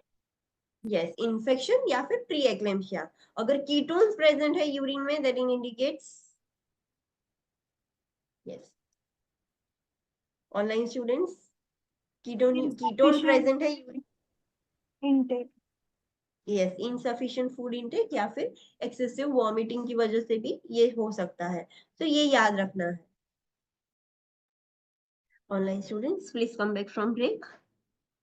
Should we start now? Yes, ma'am. Okay, so next diagnostic test is ultrasonography or USG, जो प्रेग्नेंट फीमेल करवाती है थ्रू आउट द प्रेगनेंसी। तो क्यों होता है, क्यों करवाते हैं USG? So it outlines and identifies fetal and birthing parents structure. USG करने से पता चलता है कि फीटस की आउटलाइन क्या है, आइडेंटिफाई कर सकते हैं कि कैसी है आउटलाइन, क्या कोई प्रॉब्लम है। फीटस के स्ट्रक्चर्स हम देख सकते हैं, पेरेंट्स के भी अंदर के स्ट्रक्चर हम देख सकते हैं। Assist in confirming the gestational age and EDD and in evaluating amniotic fluid volume, also called as amniotic fluid index, which is done via spatial measurements. Yes, USG से क्या होगा, एक तो जेस्टेशनल एज भी कंफर्म हो सकती है, doctors को पता चल जाता है कि फीटस की इतना ग्रोथ हुआ है तो इतने मंथ प्रेग्नेंट है फीमेल, सो जेस्टेशन एज भी पता चल जाएगी। ईडीडी भी आप इवेलुएट कर सकते हो कि इतना ग्रो हो गया है सो इतने टाइम में डिलीवर हो सकता है। और एमनियोटिक फ्लूइड वॉल्यूम कितना है वो भी पता चल सकता है, that is amniotic fluid index भी पता चलेगा। कैसे पता चलेगा, तो वो स्पेशल मेजरमेंट से करते हैं। आपने देखा होगा कि यूएसजी में प्लस डायमीटर्स और वो सब चेक करते हैं, तो उससे पता चलता है कि इतना एमनियोटिक फ्लूइड है। यूएसजी से देख के पता चलेगा। मे बी डन एब्डोमिनली और ट्रांसवजाइनली ड्यूरिंग प्रेगनेंसी। यूएसजी एब्डोमेन पर एब्डोमेन भी कर सकते हैं, आपने देखा होगा कि प्रोब लगाकर जो करते हैं वो। एंड ट्रांसवजाइनली भी यूएसजी की जा सकती है, दोनों तरीके से होती है। Can be used to determine the presence of premature dilation of the cervix, that is incompetent cervix. Yes, transvaginal USG से एग्जैक्टली पता चलता है कि मदर का इनकॉम्पिटेंट सर्विक्स है या नहीं। इनकॉम्पिटेंट सर्विक्स मतलब वो सर्विक्स है वो through out the pregnancy 9 month तक क्लोज रहता है, फिर ही वो ओपन होता है। जो भी फीमेल है जिसका इनकॉम्पिटेंट सर्विक्स होगा उसमें सर्विक्स अर्ली प्रेगनेंसी में ही डायलेट हो जाएगा। सो प्री मेच्योर डायलेट हो जाना दैट इज एबनॉर्मल, सो वो भी पता चलेगा ट्रांसवजाइनल यूएसजी से। A transvaginal ultrasound is used during the first trimester to check the length of cervix. और अगर हम ट्रांसवजाइनल सोनोग्राफी फर्स्ट ट्राइमेस्टर में करते हैं तो फर्स्ट ट्राइमेस्टर में क्यों करते हैं, सर्विक्स की लेंथ पता चलेगी कि वो कितना है। नॉर्मली जैसे जैसे प्रेगनेंसी ग्रो होगी सर्विक्स शॉर्ट होता जाता है, तो प्रेगनेंसी फर्स्ट ट्राइमेस्टर में सर्विक्स की लेंथ चेक करने के लिए भी ट्रांसवजाइनल यूएसजी की जा सकती है। इंटरवेंशंस, जब भी यूएसजी करनी है तो आप क्या इंटरवेंशंस करोगे? So first, if an abdominal ultrasound is being performed, the client may need to drink water to fill the bladder before the procedure to obtain a better image of the fetus. आपको पता ही है कि आपने भी कभी भी USG करवाई होगी तो डॉक्टर ने बोला होगा कि पानी ज्यादा पियो, ब्लैडर फुल करो। सो जब आप एब्डोमिनल यूएसजी कर रहे हो तो आपको फीमेल को बोलना होगा कि पानी पियो एंड ब्लैडर को फिल करो, कि जिससे अच्छे से वो ब्लैडर भी एनलार्ज हो, यूट्रस भी ऐसे लिफ्ट हो और फीटस अच्छे से दिखे। इफ ट्रांसवजाइनल यूएसजी अगर कर रहे हैं is being perform, a lubricated probe is inserted into the vagina. अगर ट्रांसवजाइनल सोनोग्राफी की जा रही है तो उसका प्रोब अलग आता है, आपने अगर गायनेक की पोस्टिंग में देखा होगा तो पता होगा, स्टिक जैसा प्रोब आता है, उसको ल्यूब्रिकेट करते हैं, उस पर भी कॉन्डम, वो प्रोब पर भी कॉन्डम वियर करके ही वो लोग एग्जामिनेशन करते हैं, ट्रांसवजाइनल यूएसजी करते हैं। The client should be informed that the test presents no known risk to the client or the fetus. Yes, abdomen USG में तो प्रॉब्लम नहीं है, बट कुछ फीमेल्स को ऐसा होगा कि ट्रांसवजाइनल यूएसजी करने से उसको या उसके बेबी को कुछ प्रॉब्लम तो नहीं होगा ना, तो आपको इन्फॉर्म करना होगा कि ऐसी यूएसजी से आपको भी और आपके फीटस को कोई भी प्रॉब्लम नहीं होगा, it is completely safe. Next is biophysical profile. It is also a diagnostic test. Biophysical profile कैसे किया जाता है? So it is a non invasive assessment of the fetus using ultrasound and electronic fetal monitoring. दो चीजों से किया जाता है। बायोफिजिकल प्रोफाइल कैसे टेस्ट किया जाता है? सो अल्ट्रासाउंड की मदद से एंड ईएफएम की मदद से। What is EFM? So it is electronic fetal monitoring. क्या होगा उसमें? That includes fetal breathing moments, fetal tone, amniotic index, fetal heart rate patterns via a non stress test. दोनों चीज का यूज कर रहे हो आप, यूएसजी भी यूज कर रहे हो, ईएफएम भी यूज कर रहे हो। तो यूएसजी की मदद से एमनियोटिक फ्लूइड पता चलता है, फीटल मूवमेंट पता चलती है इजीली, और जो ईएफएम है उससे फीटस की ब्रीथिंग मूवमेंट कैसी है, कैसे इनहेल एक्सहेल कर रहा है, उसकी हार्ट रेट की पैटर्न कैसी है, उसका टोन कैसा है।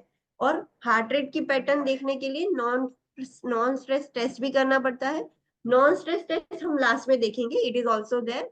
सो ये सारी चीजें करके आपको बायोफिजिकल प्रोफाइल पता चलेगा। इन शॉर्ट जनरल में बेबी कैसा है, बेबी का एनवायरनमेंट कैसा है, अल्ट्रासाउंड से और ईएफएम की मदद से पूरा बायोफिजिकल प्रोफाइल आपको पता चल जाएगा बेबी का।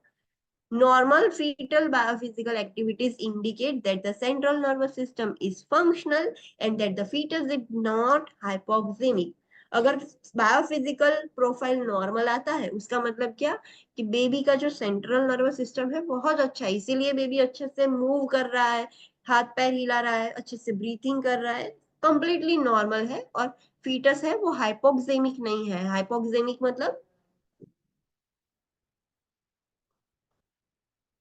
हाइपोक्सेमिक मतलब low low oxygen level oxygen blood. Blood. Yes yes.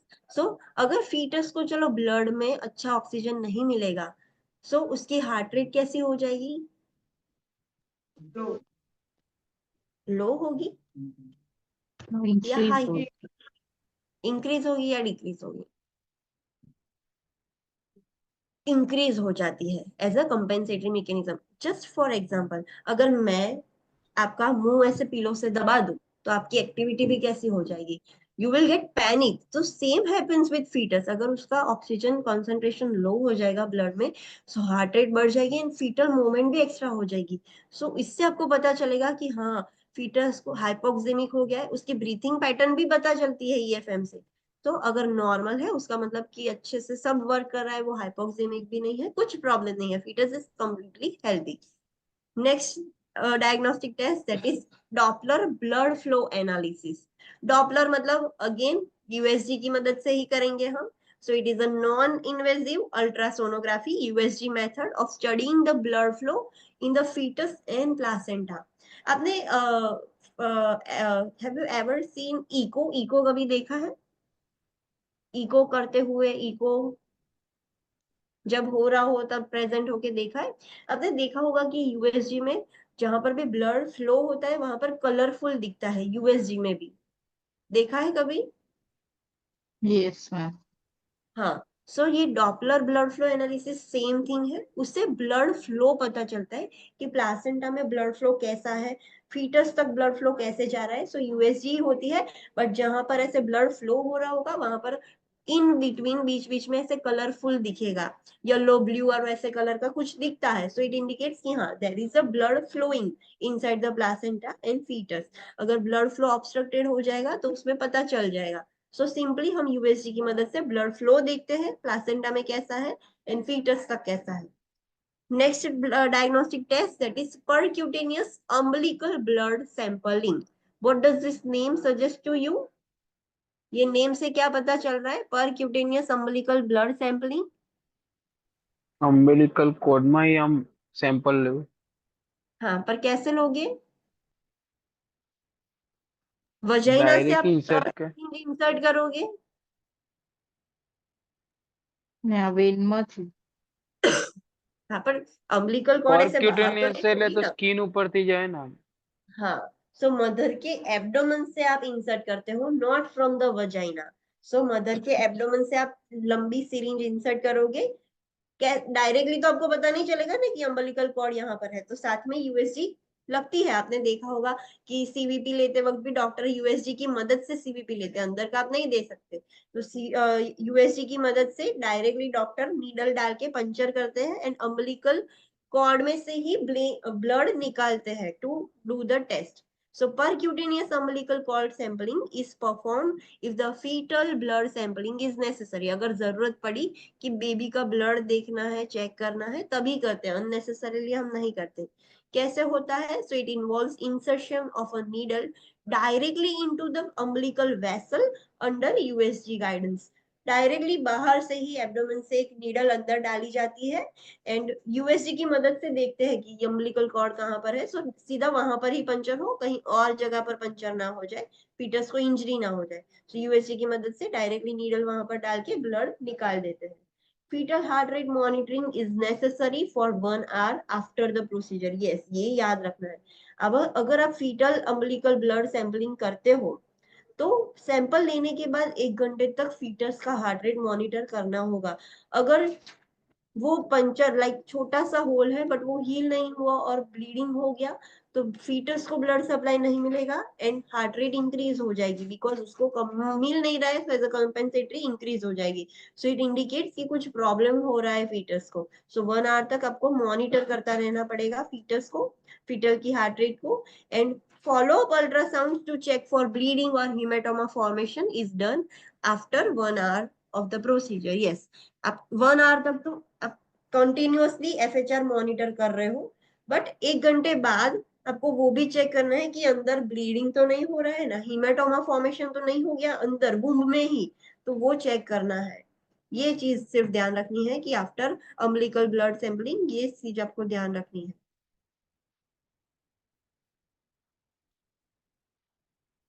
Next blood diagnostic test that is quad screening. Quad means 4 चीजें हम देखते हैं, 4 चीज का यूज करके हम देखते हैं। There are certain things like alpha fetoprotein, एप्सिडॉल और ऐसे 4 चीजें हैं जो 4 चीजों से आपको पता चलेगा कि फीटस कैसा है। So it assesses for the presence of 4 specific substances.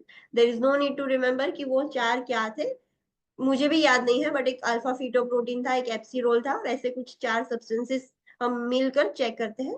वो 4 सब्सटेंसेस से आपको क्या पता चलेगा कि whether there is any chromosomal defects like Down syndrome, neural tube defects और abdominal wall defects. So baby में कोई क्रोमोसोमल डिफेक्ट्स है या नहीं, डाउन सिंड्रोम है या नहीं बेबी को, न्यूरल ट्यूब डिफेक्ट्स है या नहीं, एब्डोमिनल वॉल डिफेक्ट्स है या नहीं, वो पता चलेगा ये 4 कंपोनेंट से। सो कैसे करना है इंटरवेंशंस? फर्स्ट था alpha fetoprotein. Alpha fetoprotein level is determined by a blood sample drawn between 16 to 18 weeks of gestation. Yes, ये अल्फा फीटो अगर मदर की बॉडी में से ब्लड लेते हैं हम और उसमें चेक करते हैं कि उसमें कितना अल्फा फीटोप्रोटीन है। और कब लेते हैं sample? 16 to 18 weeks of gestation में हम लेंगे। If the level is abnormal and the gestation is less than 18 weeks, a second sample is drawn and screened.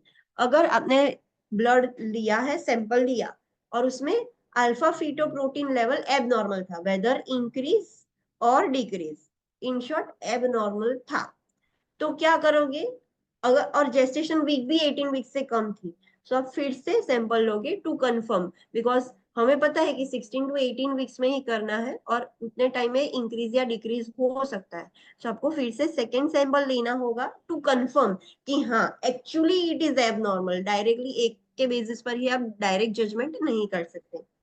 An ultrasound is performed for elevated levels to rule out the fetal abnormalities or multiple gestation. Yes, अगर alpha fetoprotein increase आता है सो फिर आपको क्या करना पड़ेगा? आपने दूसरी बार भी सैंपल लिया फिर भी वो बड़ा एक्स्ट्रा आया है तो फिर आपको यूएसजी करनी पड़ेगी टू चेक कि हाँ एक्चुअली में कोई फीटल एबनॉर्मलिटीज है या नहीं, बिकॉज फीटल एबनॉर्मलिटीज की वजह से वो इंक्रीज हो जाता है। इंक्रीज कब होता है? सो जब न्यूरल ट्यूब डिफेक्ट्स हो और ऐसा प्रॉब्लम हो तो इंक्रीज हो जाता है अल्फा फीटोप्रोटीन। एंड अगर डाउन सिंड्रोम या फिर ऐसा कुछ होगा तो अल्फा फीटोप्रोटीन डिक्रीज हो जाता है। सो अगर इंक्रीज आया है तो आपको फिर से यूएसजी करके देखना पड़ेगा कि एक्चुअली में कोई फीटल एबनॉर्मलिटी है या नहीं या फिर मल्टीपल जेस्टेशन है या नहीं।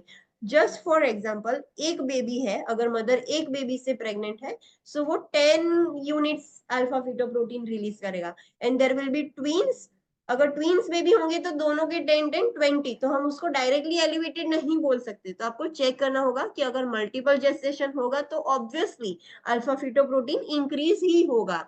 बट अगर सिंगल बेबी है और वो भी हाई है तो हमें पता चल जाएगा यूएसजी में से कि हाँ बेबी को प्रॉब्लम है। Amniocentesis is performed to diagnose and confirm the chromosomal defect and neural tube condition. अगर एक बार elevated आया या reduced आया, so आपने USG करके भी बाहर के डिफेक्ट्स यूएसजी से पता चल जाएंगे, बट क्रोमोसोमल डिफेक्ट्स कैसे पता चलेंगे? सो उसके लिए फिर आपको एमनियोसेंटेसिस भी करना पड़ेगा। What is amniocentesis? एमनियोसेंटेसिस, पैरासेंटेसिस, ऐसा मतलब क्या? हम ऐसा वर्ड सुनते हैं, थोरासेंटेसिस, पैरासेंटेसिस, एमनियोसेंटेसिस। सेंटेसिस मतलब एमनियोटिक फ्लूइड आपले एस्पिरेट करिए। हाँ, एमनियोटिक फ्लूइड हम एस्पिरेट करते हैं टू चेक कि फीटस को कोई प्रॉब्लम है या नहीं। सो अगर फीटस को कोई क्रोमोसोमल डिफेक्ट्स होंगे, न्यूरल ट्यूब कंडीशन होगी, तो एमनियोटिक फ्लूइड से पता चल जाएगा। अंडरस्टूड? यस और no? Yes. Yes, ma'am. Okay, so this is about cord screening.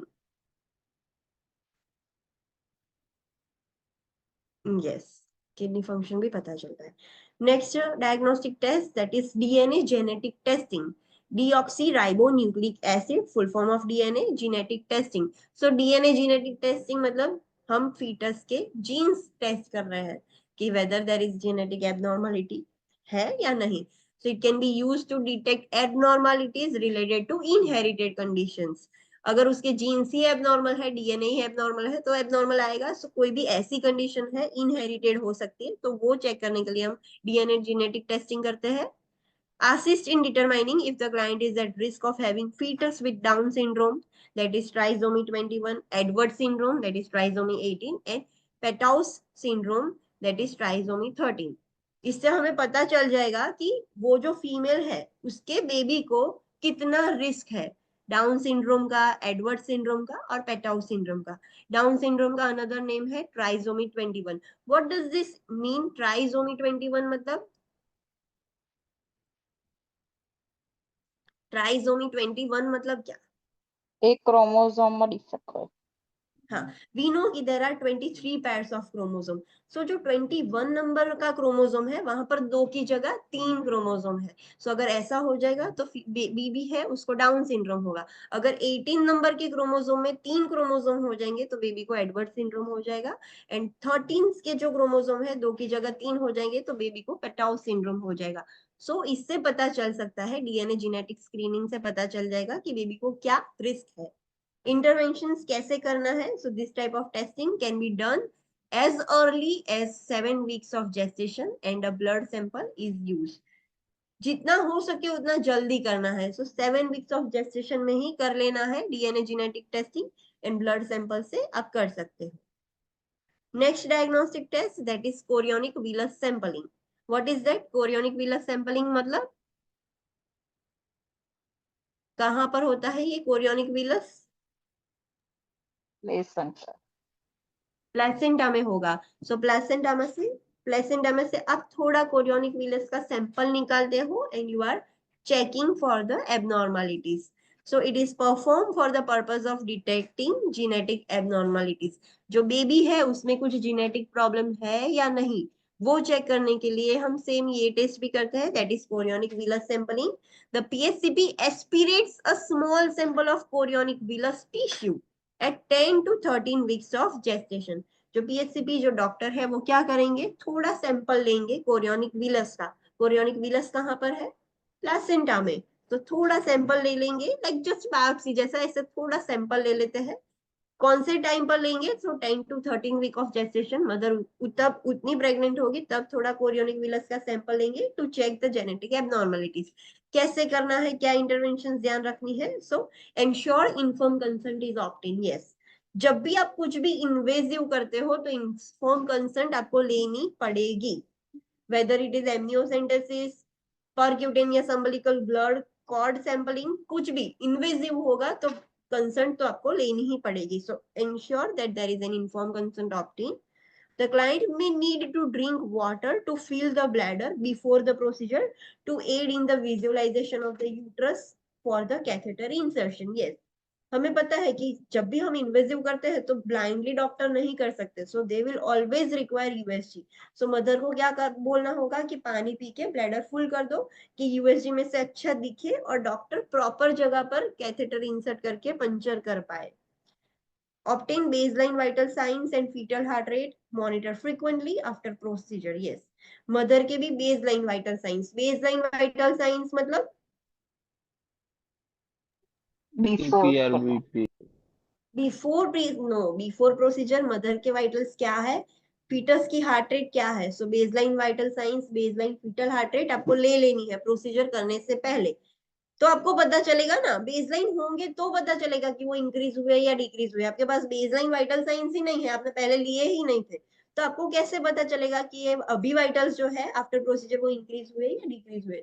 So always you have to take the baseline vital signs, तो आप कंपेयर कर सको आफ्टर द प्रोसीजर. सो फिर प्रोसीजर के बाद आपको फ्रीक्वेंटली मॉनिटर करते रहना पड़ेगा मदर के भी वाइटल्स एंड फीटस के भी हार्ट रेट, और उसको भी चेक करता रहना पड़ेगा. Rh negative individuals may be given RhoGAM because chorionic villus sampling increases the risk of Rh sensitization.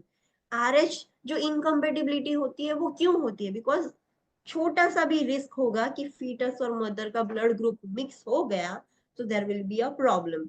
So RH negative individuals होते हैं और उनमें अगर नीड अराइज हो गई है कि आपको कोरियोनिक विलस सैंपलिंग करना है तो पहले उसको रोगेम मतलब वो इम्यूनोग्लोबुलिन दे दो, फिर वो सैंपल लो. तो अगर सैंपल लेते वक्त थोड़ा भी ब्लड मिक्स हो जाए तो प्रॉब्लम ना हो. सो मेक श्योर कि जो भी RH नेगेटिव वीमेन है कोरियोनिक विलस सैंपलिंग से पहले उसको रोगैम देना होगा. After the procedure, the client is instructed to rest for 24 hours to avoid exercise, heavy lifting, sexual intercourse for the amount of time prescribed. Yes, अगर आपने chorionic villus sampling कर दिया, chorionic villus sampling means आपने सिर्फ सीधा placenta में से sample निकाला है, तो उससे प्रॉब्लम्स हो सकते हैं. सो मदर को क्या बोलना होगा कि 24 आवर्स तक आपको रेस्ट ही करना है, आपको कुछ भी एक्सरसाइज नहीं करनी है, हैवी लिफ्टिंग नहीं करना, नॉट इवन सेक्सुअल इंटरकोर्स कितने टाइम तक नहीं करना है, ये सब वो डॉक्टर बोलेंगे, प्रिस्क्राइब करेंगे कि इतने टाइम तक आपको नहीं करना है. But female should avoid all this things. Understood? yes, ma'am. Okay, next is amniocentesis मतलब amniotic fluid aspirate करना. So aspiration of amniotic fluid by insertion of a needle into the abdomen guided with USG imaging best perform between 15 to 20 weeks of pregnancy because amniotic fluid volume is adequate and many viable fetal cells are present in the fluid by this time. Amniocentesis मतलब आप needle डाल के amniotic fluid aspirate कर रहे हो. सो उसके साथ आपको यूएसजी तो करनी ही पड़ेगी, डायरेक्टली तो डायरेक्ट डॉक्टर पंचर नहीं कर सकते.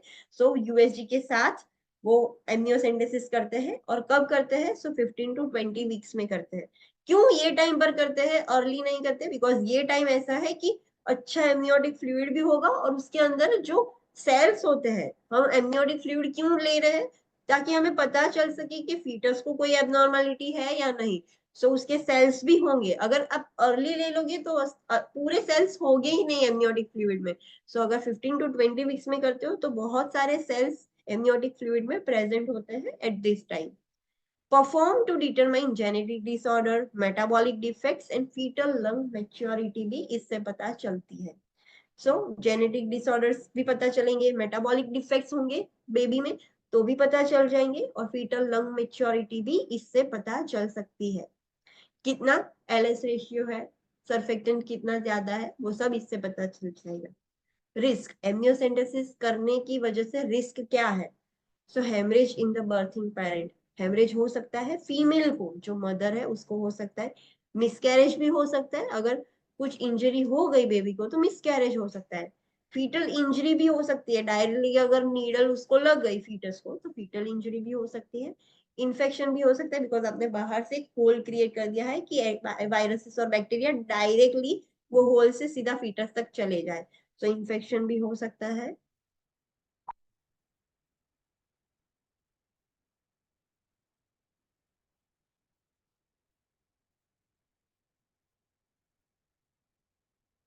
देन RH आइसो इम्यूनाइजेशन भी हो सकता है। What is that RH iso immunisation?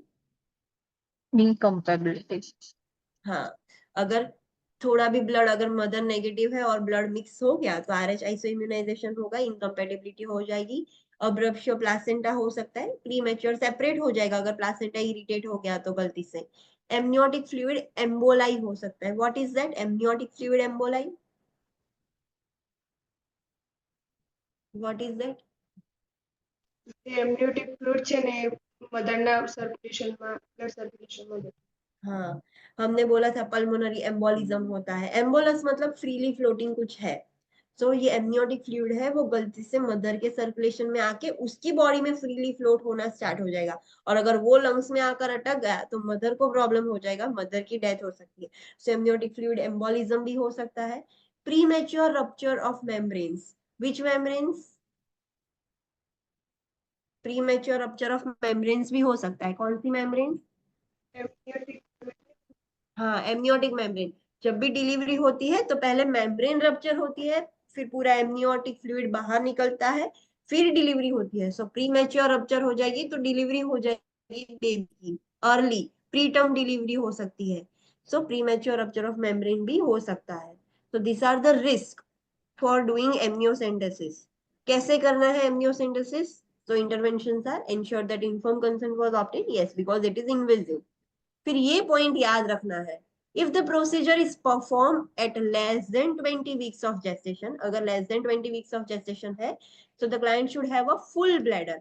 अगर 20 वीक्स से कम पहले आप कर रहे हो एमनियोसेंटेसिस तो मदर को बोलना है कि ब्लैडर फुल रखना है, कि जिससे यूट्रस को सपोर्ट मिले, ऐसे यूट्रस बड़ा लगे और डॉक्टर सीधा वो ही पंचर करे। But if it is performed after 20 weeks of gestation, the client should have an empty bladder to minimize the chance of puncture. अगर 20 weeks के बाद कर रहे हो आप एमनियोसेंटेसिस, नॉर्मली 15 to 20 weeks में कर सकते हो, अर्ली नहीं कर सकते, 15 से पहले नहीं कर सकते, वरना उसमें कुछ होगा ही नहीं एमनियोटिक फ्लूइड में। सो 15 वीक के बाद ही किया जा सकता है। तो बट आप 20 वीक से पहले कर रहे हो तो ब्लैडर फुल रखना है मदर को, 20 वीक्स से बाद कर रहे हो तो मदर को बोलना है कि ब्लैडर एम्प्टी रखे। द रैशनल इज कि अगर minimise the chance of puncture, अगर ब्लैडर भी फुल होगा और 20 वीक्स के बाद तो यूट्रस भी बहुत ज्यादा होता है तो गलती से शायद फीटस को या फिर कहीं और जगह पर पंचर हो सकता है। सो आफ्टर 20 वीक्स मदर को बोलना है कि ब्लैडर एम्प्टी रखे and the rationale is to minimise the chance of puncture. Understood? And first का रैशनल क्या था, फुल ब्लैडर क्यों रखना है? टू सपोर्ट, हाँ, विजुअलाइज Support the छोटा uterus. होगा तो सपोर्ट द यूट्रस, दैट ये चीज याद रखनी है। Prepare the client for USG which is performed to locate the placenta and avoid the puncture. आपको USG करनी ही पड़ेगी। सो USG से पता चलेगा कि प्लासेंटा यहाँ पर है तो वहां से आप पंचर नहीं कर सकते, वरना प्लासेंटा इंजर हो जाएगा। सो USG करना है, USG के लिए प्रिपेयर करना है टू लोकेट कि प्लासेंटा कहाँ पर है, अम्बिलिकल कॉर्ड कहाँ पर है, फीटस का हेड कहाँ पर, वो सब आपको पता चल जाएगा तो आप इंजरी नहीं कर पाओगे उसको, सिर्फ डायरेक्टली फ्लूइड ही निकाल लोगे। Obtain baseline vital signs and fetal heart rate and monitor every 15 hours. Procedure से पहले आपको मदर के वाइटल्स लेने पड़ेंगे, फीटल रेट लेनी पड़ेगी एंड फिर प्रोसीजर के बाद एवरी 15 मिनट आपको चेक करते रहना पड़ेगा। Position the client supine during examination and on left side after procedure. Yes, ये चीज ध्यान में रखनी है। जब आप प्रोसीजर करते हो तब मदर को कौन सी पोजीशन देनी है? सुपाइन। प्रोसीजर खत्म हो जाए तब कौन सी देनी है? Left lateral, not right lateral, सिर्फ left lateral to improve the circulation, कि अगर कुछ हो रहा है तो भी बेबी को अच्छे से ब्लड सप्लाई मिलता रहे, बेबी लाइक क्या बोल सकते हैं कि हाइपोक्सेमिक ना हो जाए, हार्ट रेट में प्रॉब्लम ना हो, सो बेबी को अच्छे से ब्लड सप्लाई मिलता है। Next important red point that you have to remember is after chorionic villus sampling and amniocentesis, instruct the client that it is necessary to notify the PHCP if experiencing chills, a temperature greater than 100.4 degree Fahrenheit, bleeding, clot or tissue passage, leakage of fluid at the needle insertion site, decrease fetal movement, uterine contractions और cramping. So chorionic villus sampling में भी आप puncture करते हो, amniocentesis में भी puncture करते हो, तो जब भी ऐसा पंचर वाला करते हो तो फीमेल को आपको बताना है कि आपको इसमें से कुछ भी लगे, लाइक आपको ठंड लगे, टेम्परेचर बढ़ जाए, ब्लीडिंग हो रहा है, क्लॉट या टिश्यू निकल रहा है उसमें से, जहां से नीडल इंसर्ट की थी वहां से फ्लूइड लीक हो रहा है, फ्लूइड क्या होगा, एमनियोटिक फ्लूइड ही होगा। सो फ्लूइड लीक हो रहा है, फीटल मूवमेंट आपको फील नहीं हो रही है, ऐसा लग रहा है कि अंदर बेबी मूव ही नहीं कर रहा है, या फिर कॉन्ट्रेक्शंस बढ़ गए हो, पेनफुल कॉन्ट्रेक्शंस, क्रैम्पिंग आ रहा है, तो तुरंत पीएचसीपी को बोलना है। दिस इंडिकेट्स कि जो भी हमने रिस्क देखे थे वो रिस्क प्रॉब्लम हो रहा है, कॉम्प्लिकेशंस हो गई है। So you have to teach the female कि ऐसे कुछ भी हो तो तुरंत ही पीएचसीपी को नोटिफाई करें। Understood? Yes, ma'am. Yes or no? Okay. Next diagnostic test, that is kick count, or also called as fetal moment count. Kick count मतलब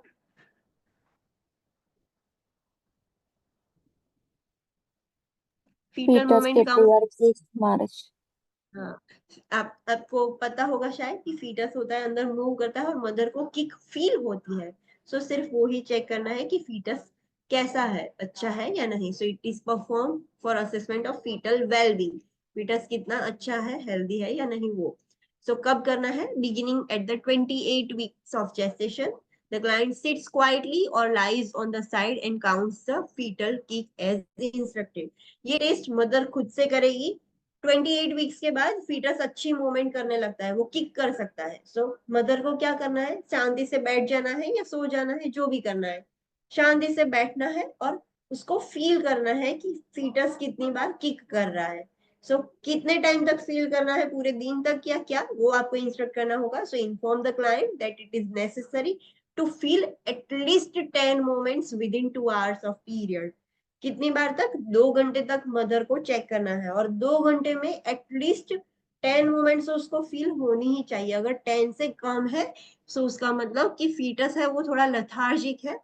दिस डज नॉट इंडिकेट कि फीटल वेल बींग है।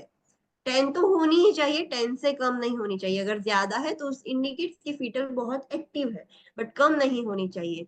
और as instructed by the PHCP, because sometimes less moment is felt if the baby is sleeping. Ideally ये होता है कि 2 घंटे में 10 किक्स तो होनी ही चाहिए फील, बट अगर पीएचसीपी बोलता है कि ये टाइम पे करो, ये टाइम पे करो, वो ध्यान में रखना है। बिकॉज कुछ बार ऐसा होता है कि अगर फीटस सो रहा है तो किक फील ही नहीं होगी, so mother will get panic. So normally 2 घंटे में 10 मोमेंट्स फील होनी चाहिए। बाकी जो भी पीएचसीपी इंस्ट्रक्ट करे कि ये टाइम पर चेक करना, तो वो टाइम पर चेक करना होता है। Understood? Next Yes. Is fern, yes, next is fern test. Fern test मतलब क्या, सो लेट्स सी कि fern test is a microscopic slide test to determine the presence of amniotic fluid leakage. ये test का नाम याद रखना है आपको, एग्जाम में ऐसे क्वेश्चन आएंगे कि आपने फोन टेस्ट किया, दैट वाज पॉजिटिव, नेगेटिव, पर आपको वो ही नहीं पता कि व्हाट इज फोन टेस्ट, तो कैसे पता चलेगा, क्वेश्चन ही समझ नहीं आएगा। तो इतना याद रखना है कि फोन टेस्ट क्यों करते हैं, to check amniotic fluid leakage. Amniotic fluid leak हो रहा है या नहीं वो चेक करने के लिए हम फोन टेस्ट करते हैं।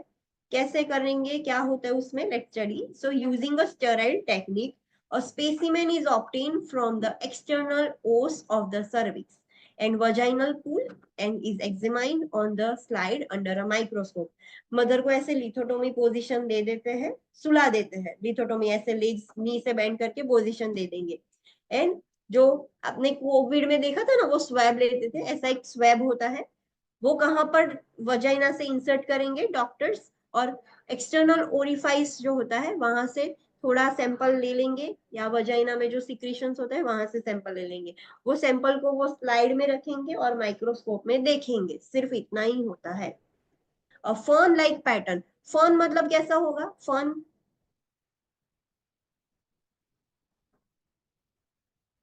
फर्न क्या होता है,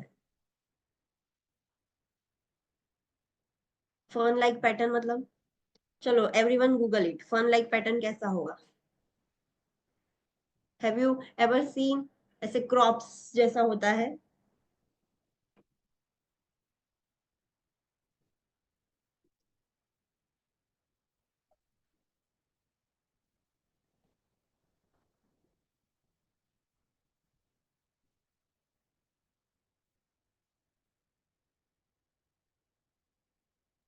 देखा, लाइक दिस, ऐसा पैटर्न होगा, क्रॉप्स जैसा होता है इसमें। आपने क्रॉप्स देखे होंगे तो ऐसा पैटर्न होता है ना क्रॉप्स में। अगर माइक्रोस्कोप में ऐसा फर्न जैसा पैटर्न दिख रहा है, सो इट इंडिकेट्स कि there is a presence of amniotic fluid. मतलब क्या, कि एमनियोटिक फ्लूइड लीक हो रहा है। एमनियोटिक फ्लूइड कहाँ पर होना चाहिए? वजाइना में होता है, बिकॉज वहां पर तो म्यूकस होता है, तो वजाइना में कहाँ से आया? तो लीक हो रहा है, तब ये माइक्रोस्कोप में ऐसी फर्न लाइक पैटर्न दिखेगी। So if a fern-like pattern produced by the effects of salts of amniotic fluid indicates the presence of amniotic fluid and may be done in conjunction with the nitrazine test. अगर fern test positive आता है तो उसके बाद नाइट्राजिन भी test करना पड़ेगा, that we will study later on. Nitrazine test भी करना पड़ता है। कैसे करना है फर्न टेस्ट? फर्न टेस्ट पता चल गया कैसे होता है, क्या होता है। मदर को पोजीशन देके स्वैब से, एक्सटर्नल ओरिफाइस से, और वजाइना जो सिक्रीशन है उसका थोड़ा सैंपल ले लिया, स्लाइड में रख के माइक्रोस्कोप में देखा। अगर फर्न जैसे पैटर्न दिख रही है, क्रॉप्स जैसे दिख रही है, तो इट इंडिकेट्स कि एमनियोटिक फ्लूइड लीक हो रहा है। इंटरवेंशंस क्या करनी है? So position the client in dorsal lithotomy position, knees bend करके लिथोटोमी पोजीशन देना है। Instruct the client to cough which causes the amniotic fluid to leak from the uterus if the membranes are ruptured. Membrane rupture हो गई है या कुछ भी problem है, तो जैसे ही मदर कॉफ करेगी, एमनियोटिक फ्लूइड थोड़ा लीक होके वजाइना में आ जाएगा। तो जब भी आपको ये प्रोसीजर करनी होती है, मदर को बोलना है कि कॉफ करो, तो अगर लीक हो रहा होगा तो आ जाएगा, और आपने सैंपल ले लिया। अगर फर्न लाइक पैटर्न्स नहीं दिखती तो Doesn't आपने सैंपल indicate लिया, amniotic fluid leakage site. हाँ, तो इट इज नेगेटिव और एमनियोटिक फ्लूइड लीक नहीं हो रहा है। ओके, तो that is about fern test. Next is nitrazine test, जो हमने अभी देखा कि फर्न टेस्ट के साथ साथ नाइट्राजिन टेस्ट भी करना होता है।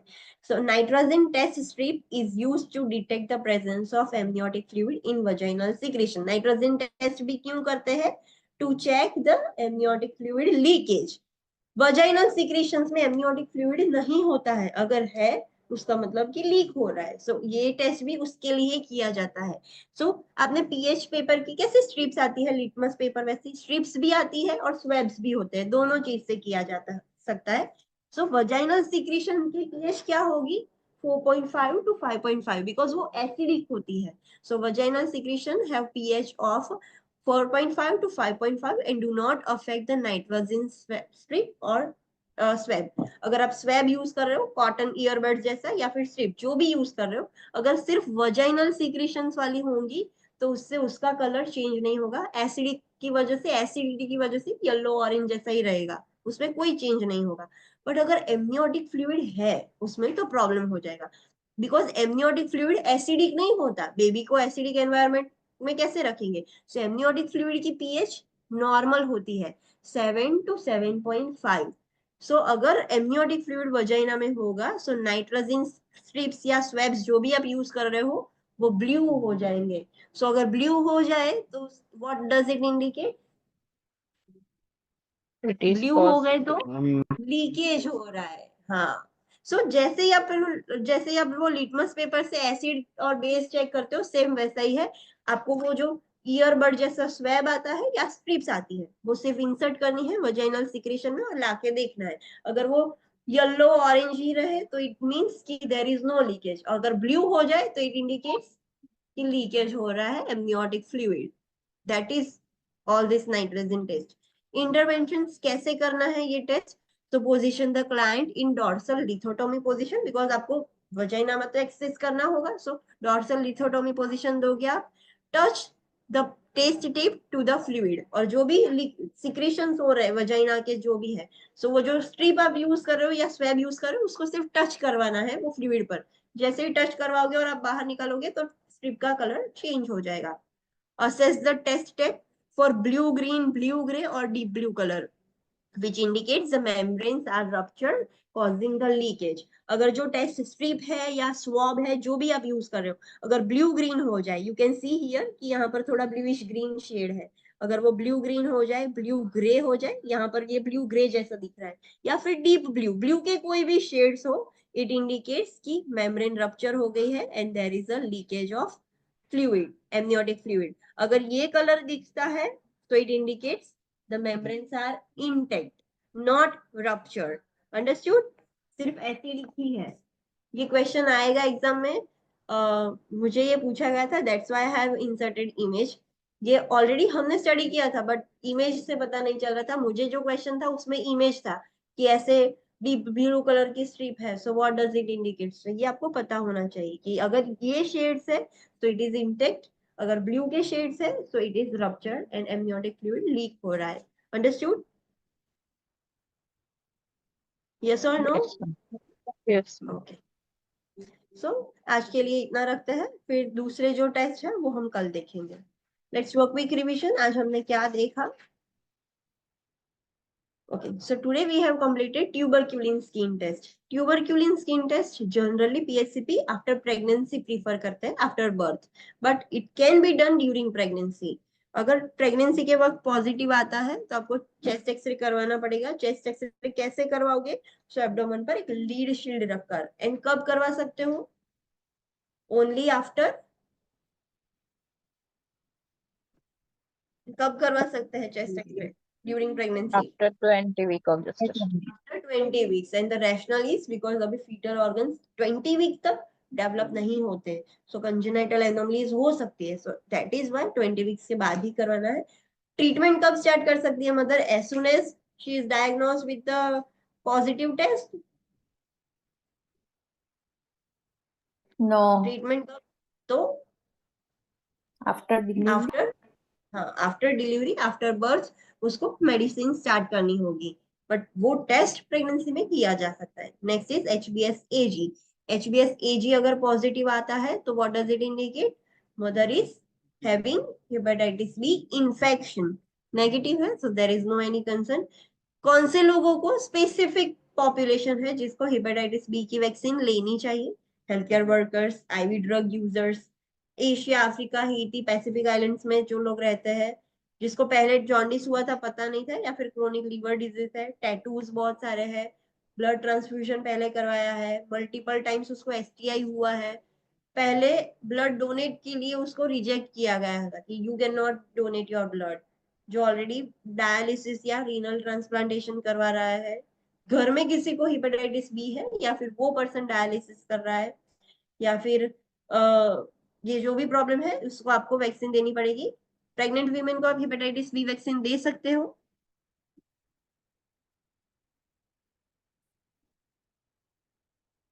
प्रेग्नेंट वीमेन को आप हेपेटाइटिस बी वैक्सीन दे सकते हो। Yes. Yes, ma'am. I am saying no. दे सकते हो। Prescribe Yes. करी हुई तो आप ही सकते हैं। Yes we can give, there is no any contraindication कि प्रेग्नेंट फीमेल को नहीं दे सकते आप हेपेटाइटिस का। नेक्स्ट हमने GCT देखा था।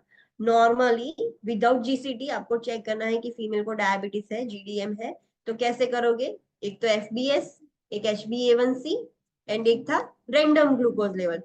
कब आप बोलोगे कि फीमेल को डायबिटीज है? When you are checking FBS कितना होना चाहिए?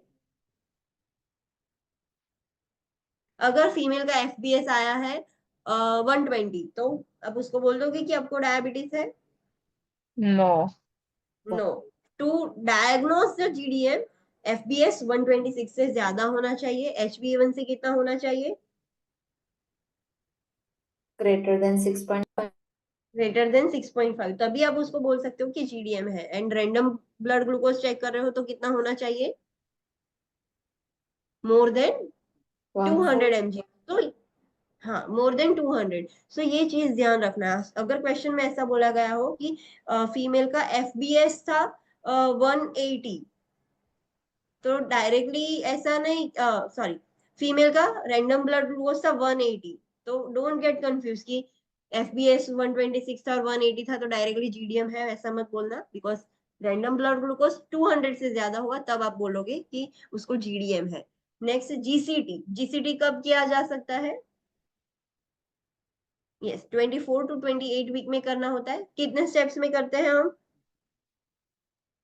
2 स्टेप। 2 स्टेप्स। फर्स्ट स्टेप में क्या करोगे?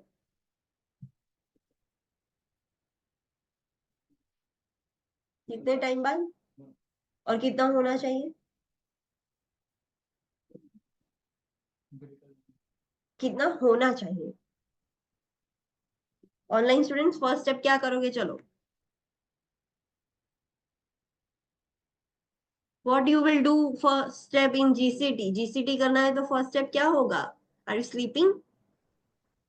50 gram of oral glucose will हाँ, be prescribed. पेशेंट को आप ओरली 50 ग्राम ग्लूकोज दोगे, देन After 1 hour, हम random चेक करेंगे। random हाँ glucose will be checked. हाँ, ब्लड सैंपल लेके 1 घंटे बाद हम चेक करेंगे कितना होना चाहिए आइडियली।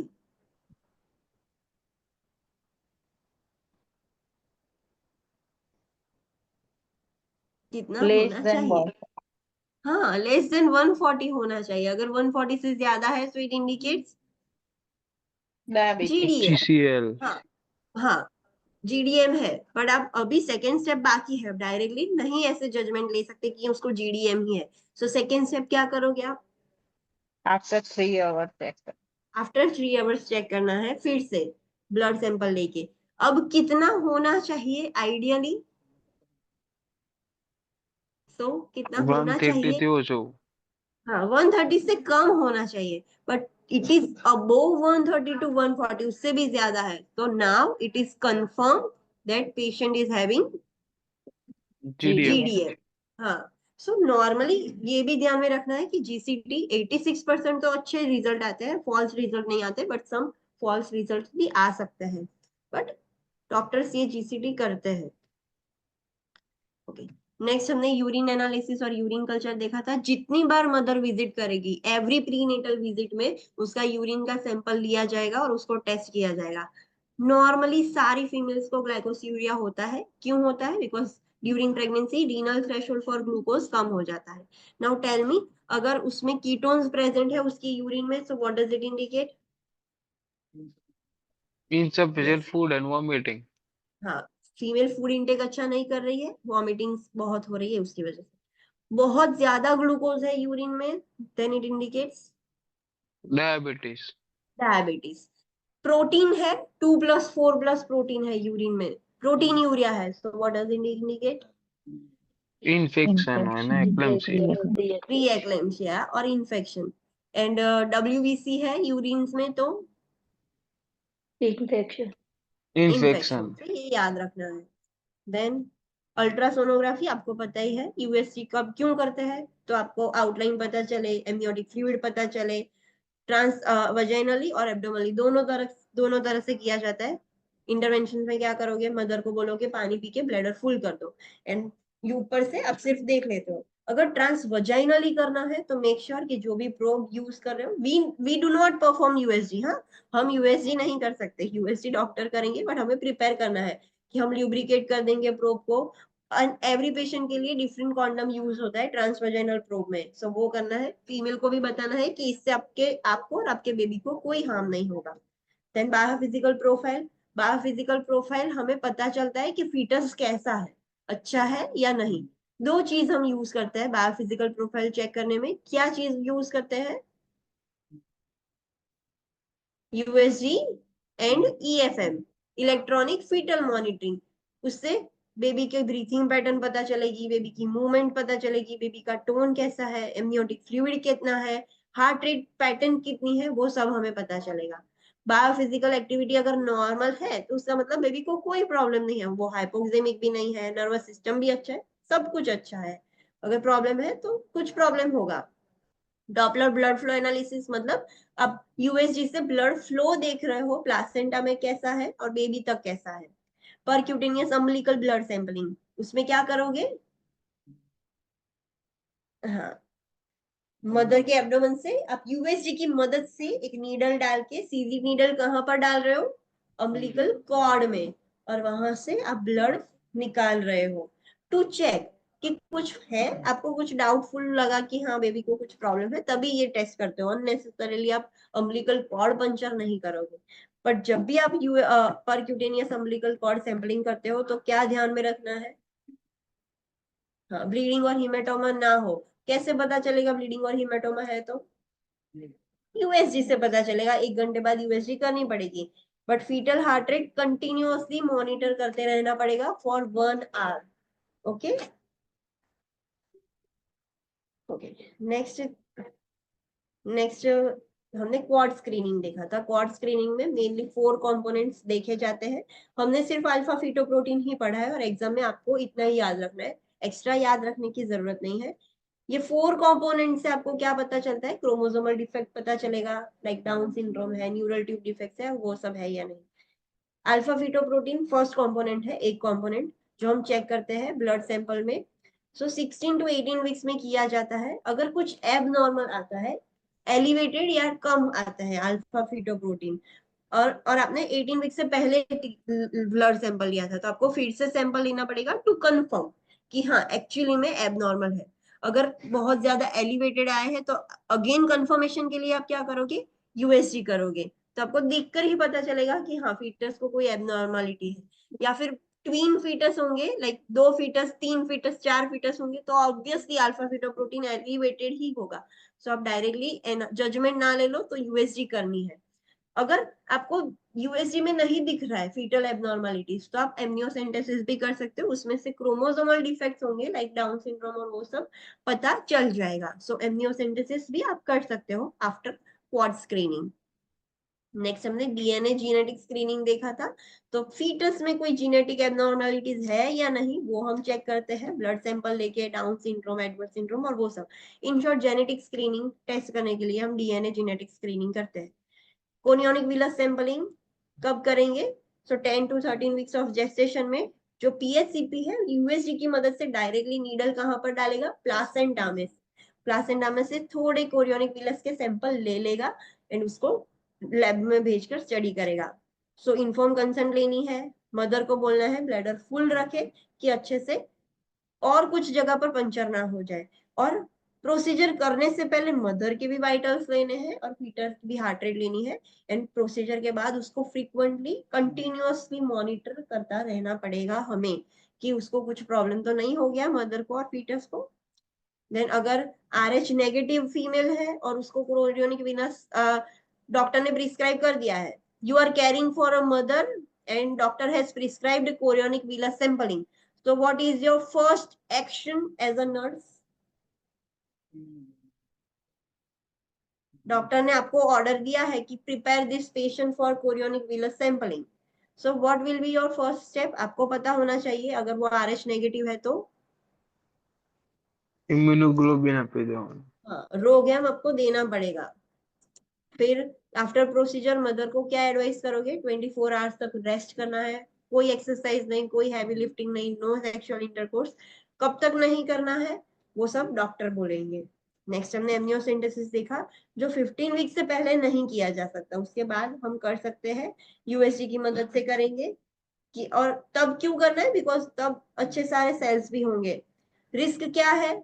तो हेमरेज हो सकता है, मिसकैरेज हो सकता है, फीटस में इंजरी हो सकती है, इन्फेक्शन हो सकता है, RH इनकम्पेटिबिलिटी हो सकती है, abruption placenta, amniotic fluid emboli हो सकता है मदर में, प्रीमेच्योर रप्चर ऑफ मेम्ब्रेन भी हो सकता है।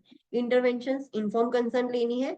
अगर 20 वीक्स के बाद कर रहे हो तो क्या करोगे? क्या करोगे? मदर को कैसा होना चाहिए?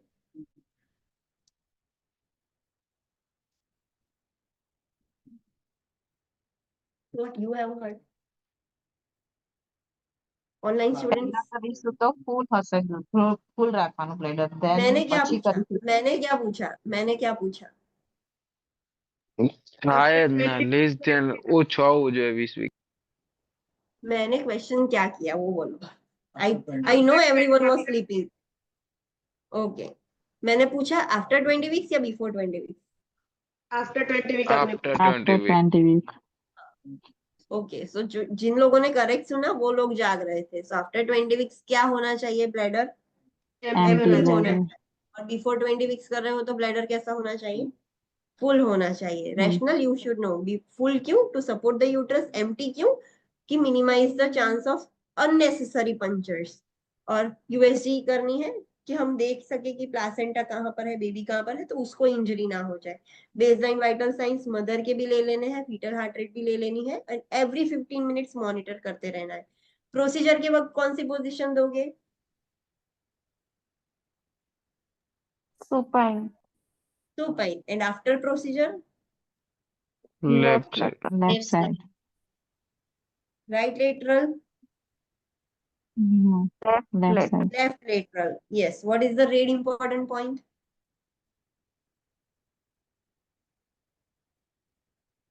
What is the red important point?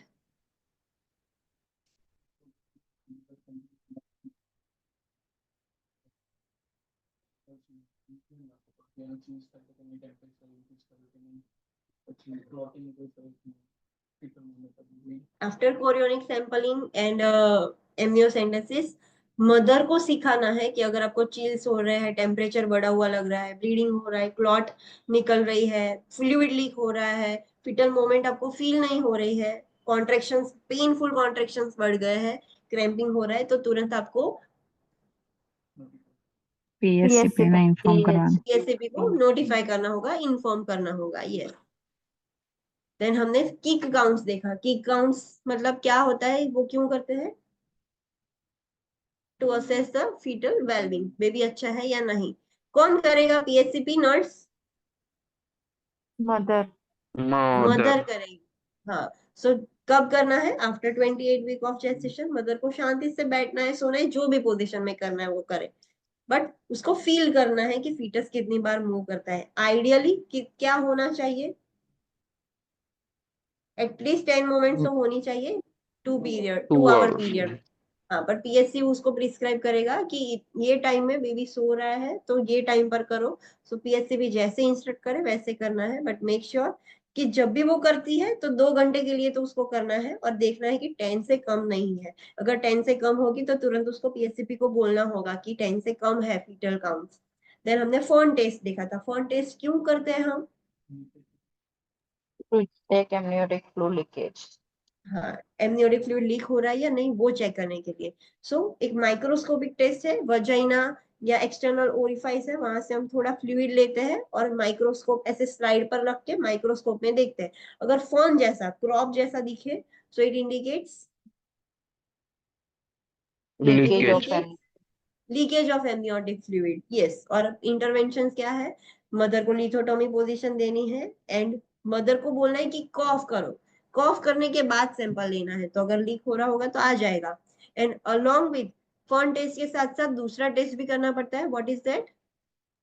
Nitrogen test. Yes, nitrogen test. Nitrogen test कैसे करते हैं? स्ट्रिप से या स्वॉब से हम करते हैं। तो जो भी वजाइनल फ्लूइड्स है वहां पर सिर्फ स्ट्रिप आपको टच करनी है, या स्वॉब है तो वो टच करना है सिर्फ, और उसके कलर से पता चलेगा कि whether there is a leak और लीकेज और नॉट। वजाइनल सिक्रीशंस एसिडिक होते हैं, सो उससे जो नाइट्रोजन स्ट्रिप और स्वॉब है उसका कलर चेंज नहीं होता है, वो ऑरेंज येलो ही रहेगा। बट अगर उसमें एमनियोटिक फ्लूइड होगा तो नाइट्रोजन की स्ट्रिप कैसे कलर की हो जाएगी? स्ट्रिप और स्वॉब ब्लू ब्लू। की शेड्स हो जाएंगे। हाँ। सो मदर को लिथोटोमी पोजीशन देनी है, और जो भी स्ट्रिप या स्वॉब है सिर्फ आपको टच करना है वो फ्लूइड पर, एंड फिर चेक करना है कौन से कलर इंडिकेट करते हैं कि एमनियोटिक फ्लूइड लीक है। कौन से कलर्स इंडिकेट करते हैं कि there is a leakage? Blue green, blue grey, deep blue. हाँ, blue green, blue grey, deep blue colour है, सो इट इंडिकेट्स कि there is a leakage. Yellow, yellow orange, orange, ऐसे ब्राउन, ऐसे कोई भी कलर्स है, so there is no any leakage. तो ये याद रखना है। Any doubt till this? Okay. Yes or no? Okay, so the testing is already open. Now you can give test according to your convenience. या आज देना है तो आज, कल देना है तो कल, so आप टेस्ट दे सकते हो। See you directly on Monday at 9:20. Thank you. Thank you. Thank you.